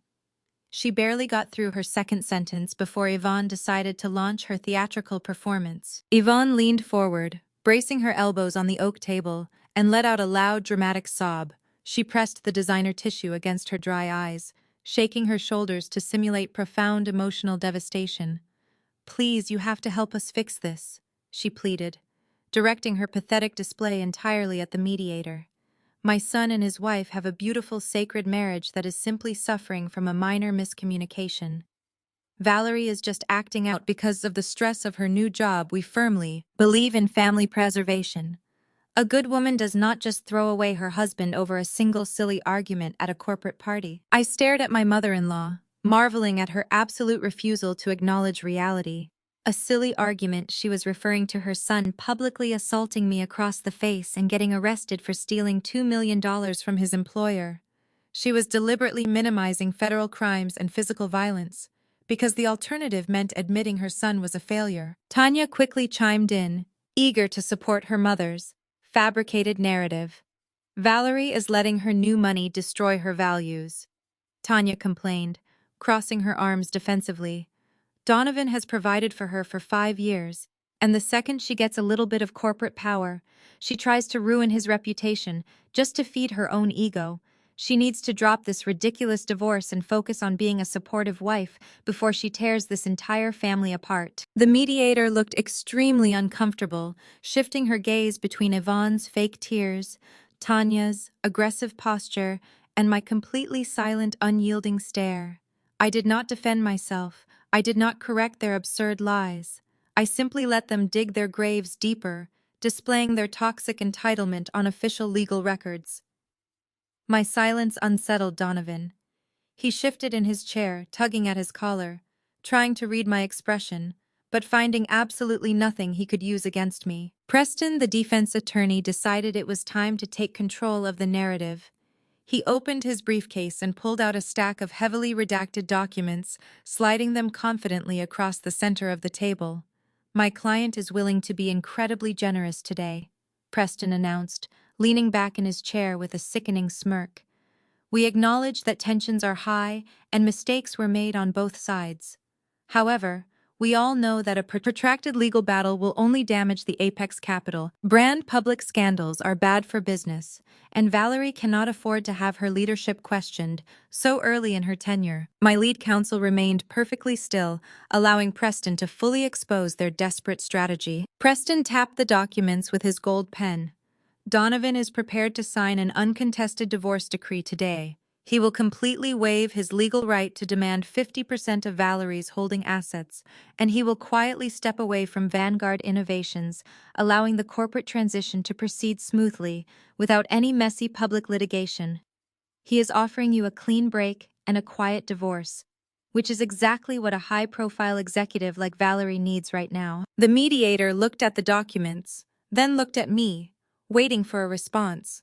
She clearly thought this was a surprisingly reasonable concession from a man facing complete ruin. However, Preston continued, his smirk widening into a full grin. "This clean break comes with a strict, mandatory condition. In exchange for his generous cooperation, Valerie must immediately drop all civil and criminal complaints regarding the alleged embezzlement. She must sign a binding non-disclosure agreement, providing Donovan with total absolute legal immunity from the Vanguard fraud investigation. She will publicly state that the $2 million was an authorized executive bonus, therefore clearing his name completely." Donovan sat up straighter, a smug expression washing over his tired face. He actually believed they had cornered me. He thought my desire to protect the Apex Capital brand would override my demand for justice. He sincerely believed I would gladly absorb a $2 million loss and let him walk away, scot-free, just to avoid a corporate media scandal. Yvonne nodded vigorously, pointing a manicured finger at me. "It is the only fair way to settle this, Valerie," she demanded. "You have more than enough money to cover the missing funds you owe him. This protection after everything you put him through this week. Signing that immunity agreement is the absolute least you can do to preserve the remaining dignity of this family." I listened to the echo of her demands, fading into the quiet conference room. They were trying to hold my reputation hostage. They wanted me to erase his federal crimes and let him walk away without a single consequence. They brought a defense attorney to intimidate me, and a crying mother to manipulate the mediator.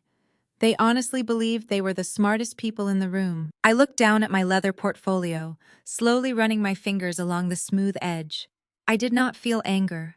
I did not feel pressured. I only felt the freezing cold anticipation of the trap. I was about to spring on them. I had let them talk. I had let them make their demands and lay out their pathetic strategy. Now it was my turn to completely obliterate their reality. The utter silence that followed their demands was heavy and absolute. Donovan mistook my quiet contemplation for hesitation. He leaned forward, resting his forearms on the table, looking at me with that same arrogant condescension he had used throughout our entire marriage. "You need to sign the immunity deal, Valerie," he whispered, trying to sound like a commanding corporate executive. "We both know you do not have the stomach for a long public trial. Just sign the papers and let me go." I slowly looked up from my portfolio, my eyes locking onto his. I allowed a chilling, empty smile to curve the corners of my mouth, revealing the absolute destruction I was about to unleash on his entire bloodline. "You brought your mother and your sister to a legal mediation because you are too much of a coward to face me alone," I stated, my voice dropping to a dangerous, quiet tone. "You brought a sleazy lawyer to demand immunity for a federal crime because you actually believe you still have leverage over my empire. You think a quiet divorce is what I want. You think I care about public relations more than I care about making you pay for your profound betrayal. You are completely wrong. Donovan, and your ignorance is about to cost you everything you have left. I did not break eye contact with Donovan as I slowly reached into the inner pocket of my leather portfolio. My movements were incredibly slow and deliberate, forcing the entire opposing side of the table to wait in agonizing suspense. They genuinely believed I was reaching for a pen to sign away my rights. They thought their pathetic intimidation tactics had actually worked. I pulled out a small black digital audio drive. It was a specialized, highly encrypted recording device designed for severe corporate espionage. I placed it gently on the exact center of the polished oak table. Preston, the sleazy defense attorney, instantly stiffened in his expensive chair. His predatory grin vanished entirely, replaced by a sudden creeping sense of legal peril. He quickly raised his hand, attempting to interject with a panicked, loud objection. He aggressively claimed that any unauthorized recordings violated the strict confidentiality agreements governing closed mediation sessions. He threatened to have the entire proceeding thrown out if I pressed another button. My lead counsel did not even look at the sweating defense attorney. My lawyer simply opened a thick legal statute book and recited a specific federal code. He calmly stated that mediation protections and confidentiality agreements are immediately rendered void if the evidence presented proves an ongoing active conspiracy to commit federal wire fraud and systemic financial extortion. The court-appointed mediator nodded her head in absolute agreement. She shrank back into her seat, looking at Donovan with deep suspicion, as she realized this was no longer a simple high-net-worth divorce dispute. This was the unearthing of a massive criminal enterprise. Donovan stared blindly at the small black device resting on the wood. His toxic arrogance was beginning to fracture rapidly, replaced by a primal, suffocating dread. Yvonne stopped pretending to cry, her designer tissue falling uselessly onto her lap. She glared at the device, trying to comprehend what kind of trap she had just walked into. Tanya leaned forward, her eyes darting nervously between her brother and the dark audio drive sitting between us. I reached out and pressed my finger firmly against the glowing play button. The high-definition speaker instantly broadcasted a crystal-clear conversation into the silent conference room. The recording initially captured the ambient sounds of clinking whiskey glasses and distant classical music. It was audio captured directly from the private study of my own mansion, exactly 3 months prior to the gala disaster. Donovan's voice echoed from the small device, loud and completely unmistakable. He was laughing, a deep, arrogant, sinister sound that made the air in the mediation room turn to ice. Trent's voice answered him, sounding incredibly frantic and utterly desperate. Trent was pacing around the study, begging Donovan for a secure way to hide the massive illegal debts his failing tech startup had foolishly accumulated. I watched Donovan's face completely collapse into raw terror as he heard his own voice offering a demonic financial solution on the recording. Donovan told his white brother-in-law to calm down and listen closely to his brilliant corporate strategy. Donovan explicitly detailed how he had illegally accessed my private financial servers late at night while I was asleep.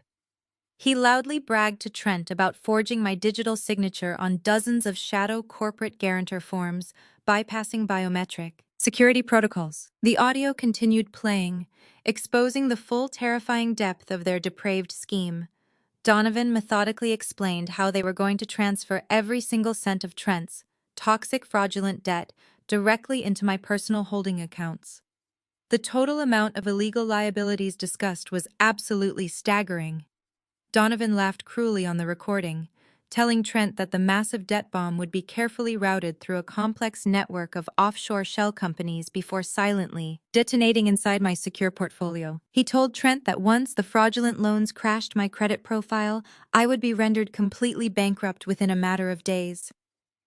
Donovan gloated that the sudden total financial devastation would absolutely break my stubborn, independent spirit. He stated clearly that a broke, desperate wife would be forced to rely on him entirely for basic survival, ensuring I would never question his authority or challenge his ego ever again. Trent eagerly agreed on the recording, calling the sinister plan a stroke of absolute corporate genius. Trent expressed deep, profound relief that his own fraudulent business practices would be safely hidden under my ruined name while he walked away rich. The absolute horror in the mediation room escalated violently as the recording played on the heavy wooden door of the study was heard opening on the audio file. Yvonne's voice floated through the speaker, loud and incredibly clear.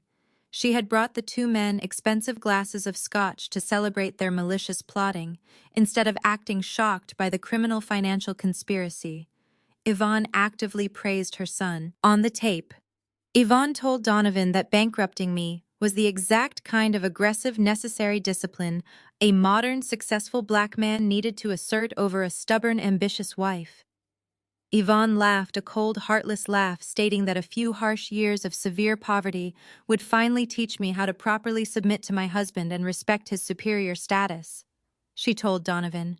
She was incredibly proud of his ruthless strategy. Tanya's voice joined the sickening chorus on the recording. She eagerly asked Donovan how long it would realistically take for the federal banks to seize my assets. Tanya explicitly demanded that Donovan assume immediate legal conservatorship over my ruined estate, so they could finally liquidate my hidden cash reserves to fund their luxury vacations. She was heard calling me a pathetic placeholder who never deserved to be wealthy anyway. The entire family was perfectly aware of the malicious plot. They were completely complicit in a highly coordinated attempt to destroy my life, bankrupt my companies, and steal my wealth. They had sat around my own home, drinking my liquor, actively planning my total demise. I tapped the tablet screen to stop the audio playback. The sudden ringing silence in the mediation room was absolutely deafening.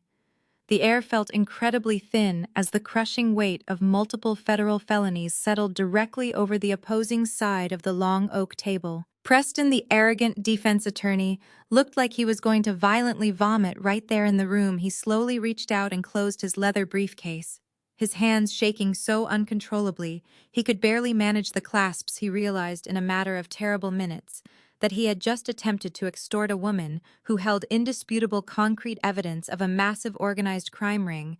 Trying to aggressively demand a $2 million immunity deal was no longer a clever legal tactic, it was active participation in a federal cover-up. Preston pushed his chair back, trying to physically distance himself as far as possible from the toxic radioactive family he was currently representing. Donovan could not breathe. His chest heaved erratically as he stared blankly at the small black audio drive. He had fully believed he was a flawless criminal mastermind, pulling the absolute strings behind my back. He never once suspected that the quiet, loyal wife he aggressively marginalized had bugged her own private study, capturing every single syllable of his treasonous plot. His entire body trembled violently as the terrifying, inescapable reality of his situation completely crushed his fragile ego. Yvonne was completely paralyzed, the elitist mother who just minutes ago had been aggressively demanding my submission and crying. Fake tears was now staring blankly at the wall, her jaw hanging open. The audio recording permanently destroyed her carefully crafted image of a supportive, elegant matriarch. The court-appointed mediator looked at her with pure, unadulterated disgust, shifting her chair away in total revulsion. Tanya covered her mouth with both of her shaking hands, realizing that her vocal participation in the recording made her a fully willing accessory to a federal wire fraud conspiracy. She looked at her brother and her mother, waiting for someone to offer a magical solution, but they were all sinking together. I leaned back in my comfortable chair, crossing my legs, maintaining my chilling, unbreakable composure. I looked at the completely shattered remains of my husband's treacherous family. They had strutted into this room demanding my complete financial surrender. They thought they could use a fake smile and a sleazy lawyer to walk away with millions of dollars in stolen corporate funds and absolute legal immunity. Instead, I had just handed them a guaranteed one-way ticket to a federal penitentiary building, offering zero chance of parole. The court-appointed mediator sat frozen in her ergonomic chair, her hands hovering inches above the legal pad, where she had been taking standard divorce notes. Just moments before she stared at the small black audio drive as if it were a live grenade, ready to detonate and obliterate the entire building. The professional neutrality she had carefully maintained since we sat down was completely gone, replaced by profound professional terror. As an officer of the court, she was legally obligated to report ongoing federal financial crimes, and she knew that the recording she just heard crossed every single line of civil litigation into massive criminal territory.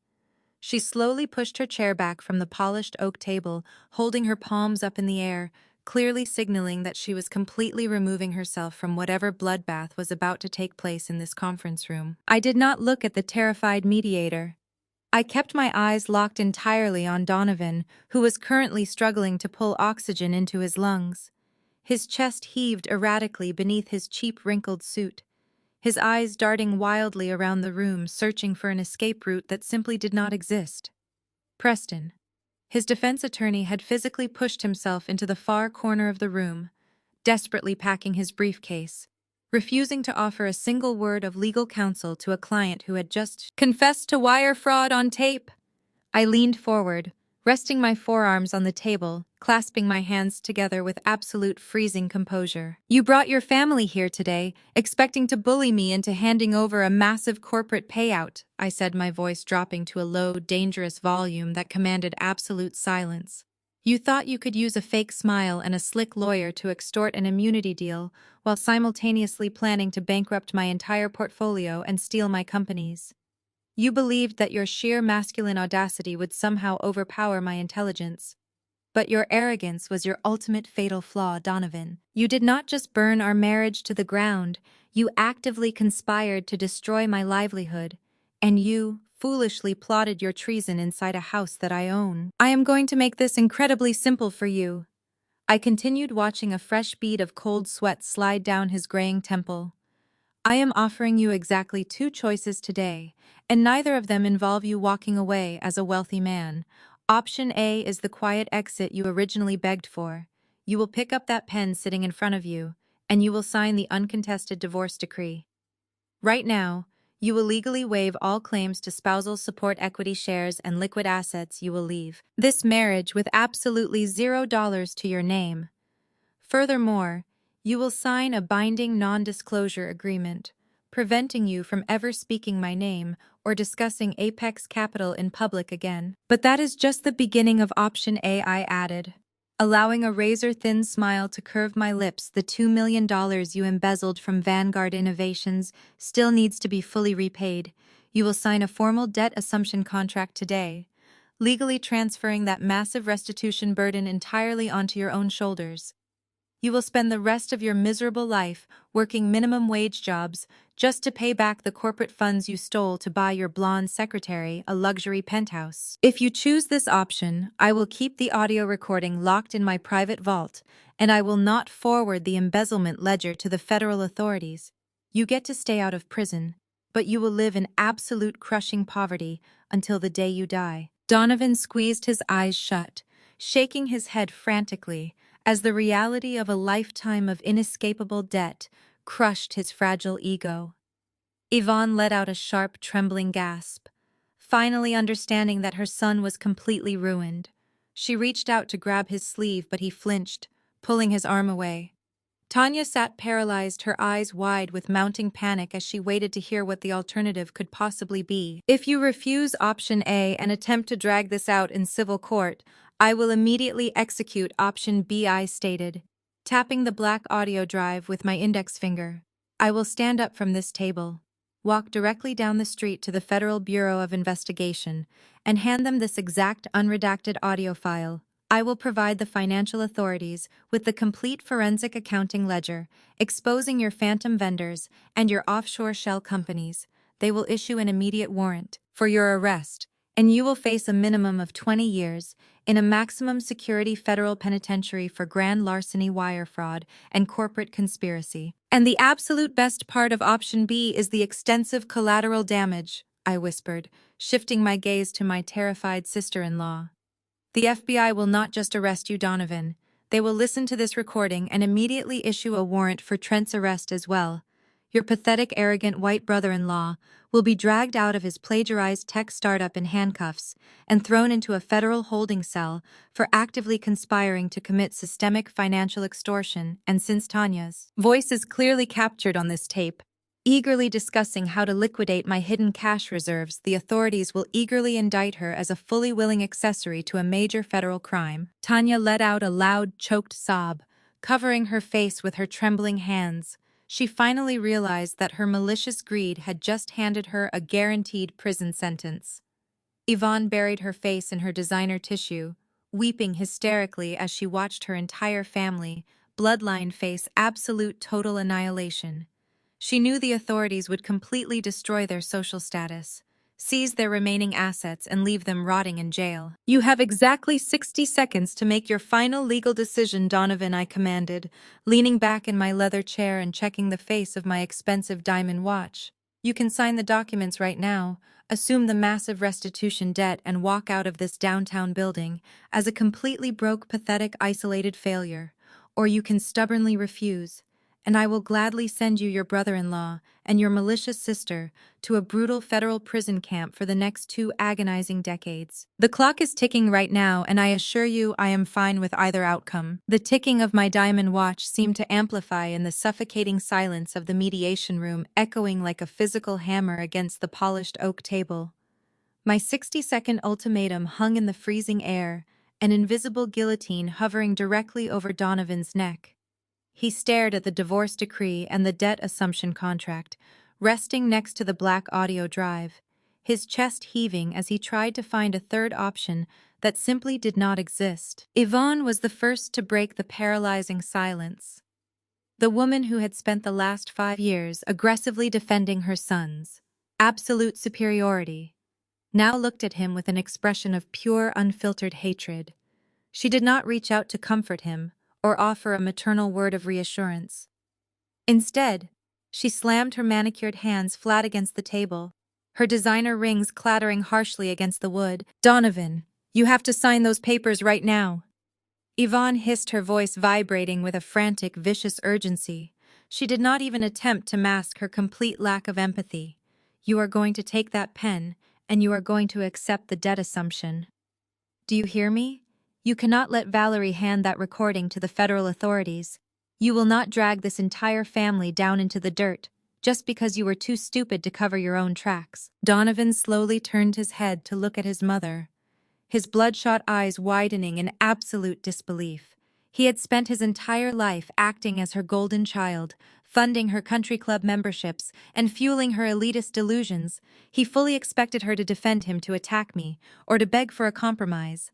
But instead, she was actively pushing him under the bus to save her own skin. Tanya did not hesitate to join her mother's ruthless assault, the sister who had happily drank my liquor while plotting my financial ruin, now looked at her brother as if he were a diseased animal.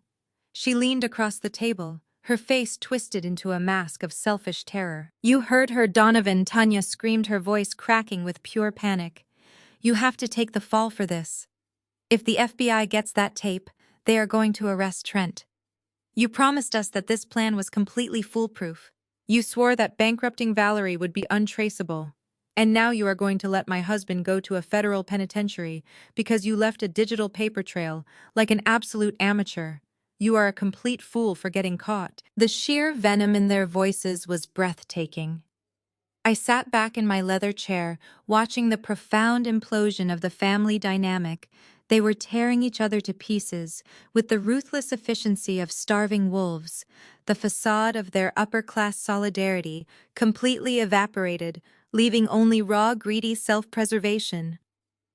Donovan stared at his sister, his mouth opening and closing as he tried to process the total betrayal happening right in front of him. "You are asking me to walk away with nothing," Donovan whispered, his voice cracking into a hollow, pathetic rasp. He looked back and forth between his mother and his sister, seeking a shred of loyalty that simply did not exist.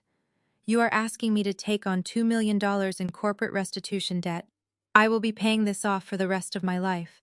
I will have absolutely nothing left." "You already have nothing." Yvonne spat, her face twisting into a hideous snarl of pure resentment. You lost your executive title, you lost your corporate access, and you lost the millions of dollars you promised to provide for this family. You gambled everything on a pathetic affair with a secretary, and you failed spectacularly. I will not let you ruin my social standing, and I absolutely will not let you send my son-in-law to prison just to protect your fragile ego. You are going to sign those documents, Donovan, or I will personally testify against you in federal court. The threat hit Donovan with the force of a physical blow.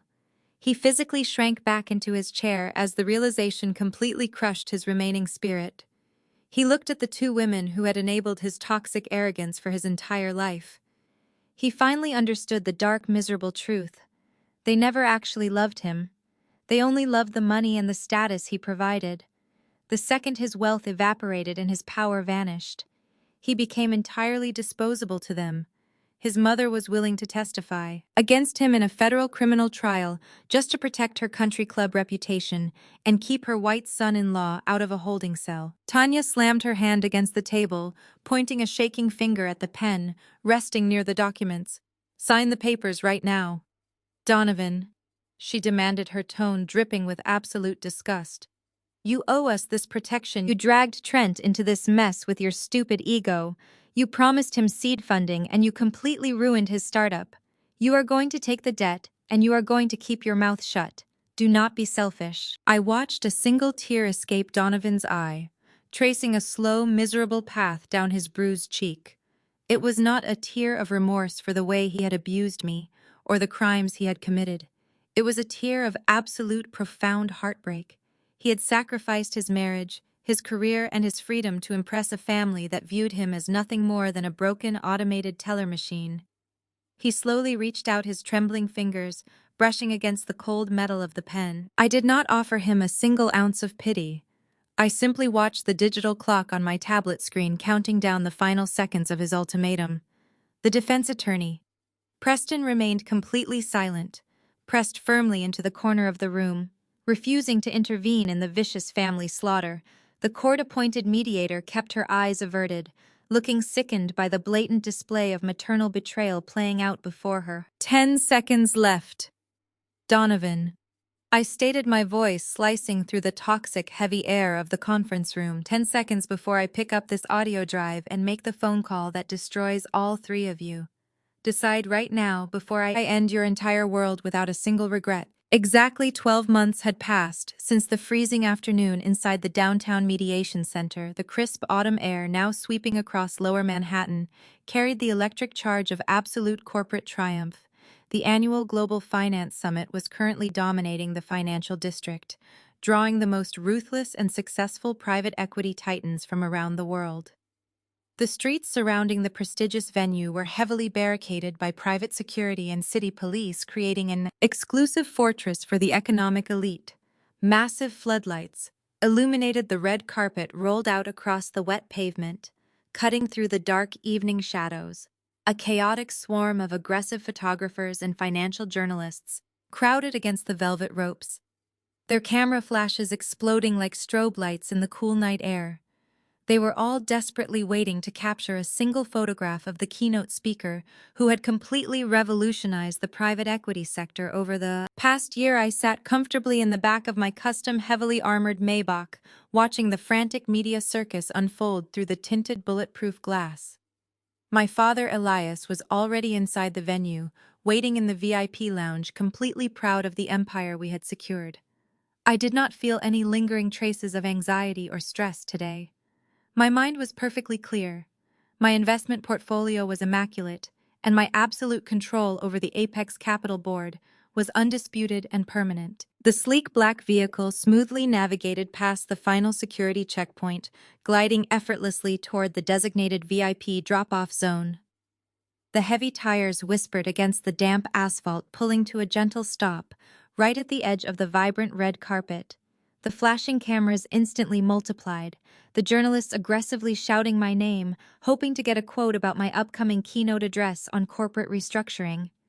The driver shifted the car into park and waited for the venue valet service to approach the vehicle.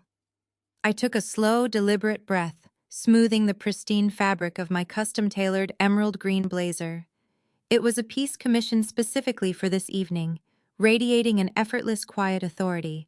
I reached down to pick up my leather portfolio, the very same portfolio that once held the audio drive that dismantled a toxic criminal conspiracy.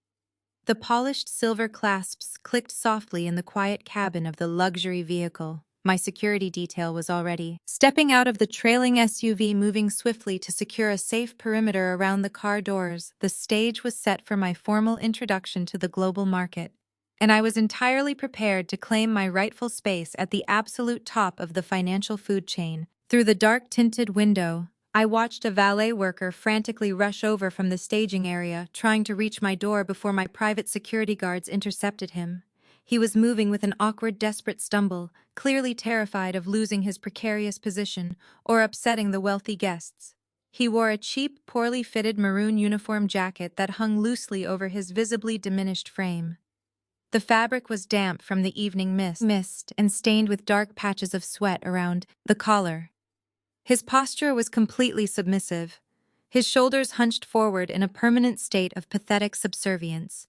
He kept his head bowed low, staring intensely at the wet pavement, as if he were entirely unworthy of looking the arriving billionaires in the eye.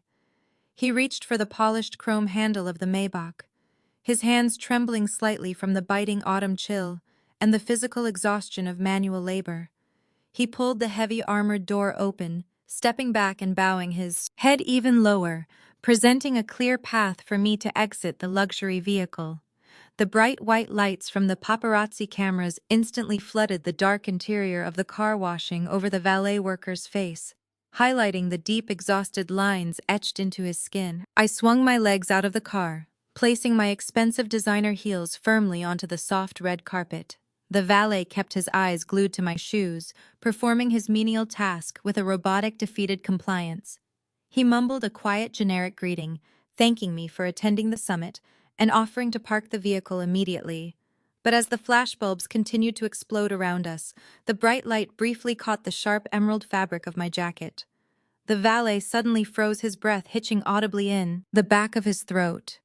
He slowly lifted his head, his bloodshot eyes trailing up from my shoes to my briefcase, and finally settling directly onto my face. It was Donovan, the man who used to strut through corporate galas wearing custom silk ties and demanding absolute submission from everyone around him, was now standing in the freezing rain, parking cars for the very executives he used to desperately try to impress his face, violently lost all remaining color, turning a sickly grayish-white. His eyes widened so far they looked like they might shatter entirely, reflecting a sudden, bottomless ocean of pure, unadulterated agony. He realized in a matter of crushing seconds exactly whose door he had just opened. Donovan's mouth opened slightly, his jaw trembling as if he wanted to scream or beg or apologize, but no sound managed to escape his throat. His entire body shook violently, standing mere inches away from the woman he had completely underestimated and utterly betrayed. He was drowning in the massive, inescapable gravity of his own spectacular ruin. He expected me to sneer at him. He fully anticipated that I would pause to gloat over his pathetic downfall, or whisper a sharp, vindictive insult to twist the knife deeper into his shattered ego. He thought he still warranted some kind of emotional reaction from me, even if it was pure hatred. But I gave him absolutely nothing. I did not glare at him. I did not smile. I did not even bother to look him in the eye. My gaze passed completely through him, as if he were nothing more than a meaningless, transparent gust of cold wind blowing uselessly across the damp concrete pavement of the busy city street. I calmly adjusted the diamond cuff resting on my left wrist, the gems catching the camera lights with a brilliant, blinding flash. I stepped smoothly past his trembling figure, leaving him choking on the exhaust fumes of my luxury car. I walked gracefully down the red carpet toward the towering glass doors of the summit. The ultimate revenge was never just about destroying him. It was about outgrowing his entire pathetic existence completely and leaving him entirely invisible in my rearview mirror. I am Valerie, and tonight, my husband slapped me across the face in front of nearly 500 corporate executives just to impress his 24-year-old secretary. As the sound of his hand striking my cheek echoed over the crystal ballroom, he adjusted his expensive silk tie and smirked, believing he had finally broken his quiet, pathetic wife. He completely forgot that I am the one who funded his entire lifestyle. He had absolutely no idea that the single text message I just sent from my phone was about to trigger a hostile corporate takeover that would erase his career, his wealth, and his entire arrogant family before midnight. Before I explain how I systematically destroyed the man who thought I was nothing, let me know where you are watching from in the comments below. Hit like and subscribe if you believe betrayal should be paid back with absolute financial annihilation. The Vanguard Innovations annual Winter Gala was a suffocating display of unearned corporate arrogance. The ballroom dripped in excess with an overwhelming atmosphere of absolute greed. My husband Donovan was in his element, treating the venue like his personal kingdom. He was a rising vice president, but his ambition had long ago rotted into pure toxic entitlement. He spent the entire car ride here lecturing me about my posture and demanding I remain invisible. He loved telling his elitist family that I was just a simple black girl from a blue-collar neighborhood who ran a tiny consulting business out of our guest room. He constantly mocked my lack of corporate vision. I let him believe that pathetic delusion for 5 years because I wanted a marriage built on authentic partnership rather than financial dependency. I never told him I was actually the founder and 80% majority shareholder of Apex Capital, a private equity titan managing billions in global assets. I hid my immense wealth hoping he would respect my character, but my silence only fed his towering ego. Tonight he abandoned me near the ice sculpture the exact second we walked through the heavy mahogany doors. He spent the evening aggressively networking and taking all the credit for a massive upcoming partnership he claimed to be negotiating. But he was not navigating the crowded ballroom alone. Chelsea was right by his side the entire night. She was Vanguard's newest administrative hire. A 24-year-old white woman poured into a ridiculously tight silver dress. She shadowed my husband, laughing too loudly at his mediocre jokes and constantly reaching out to touch his arm. Donovan did not pull away from her highly inappropriate physical contact. Instead, he leaned into her validation, puffing out his chest and openly disrespecting our marriage in front of his snickering colleagues. I decided I had tolerated enough public humiliation for one evening. I set my sparkling water down on a passing waiter's silver tray and walked smoothly through the sea of expensive gowns. Donovan noticed my approach and let out a heavy, dramatic sigh, rolling his eyes as if my mere existence was a massive inconvenience. I stopped right beside him, keeping my spine perfectly straight. "Donovan, I think it is time we step out onto the terrace for some fresh air," I said, my voice perfectly measured. "We need to have a serious discussion about professional boundaries right now." Donovan scoffed, shaking his head and refusing to even make eye contact with me. That was when Chelsea took a deliberate step forward, placing her body directly between my husband and me. She took a slow, arrogant sip of her champagne and looked me up and down with an undisguised sneer. She shifted her weight, pressing her side entirely against Donovan's chest, and wrapped her arm casually around his waist. Donovan did not flinch or ask her to step back. He actually placed his own hand directly over hers. Chelsea tilted her head, allowing her blonde hair to brush against his dark suit jacket. "You really need to learn how to read a room, Valerie," she said, her voice raised just enough to catch the attention of the surrounding executives. "Donovan is doing actual important corporate work tonight. You are a pathetic, desperate wife holding him back from true greatness.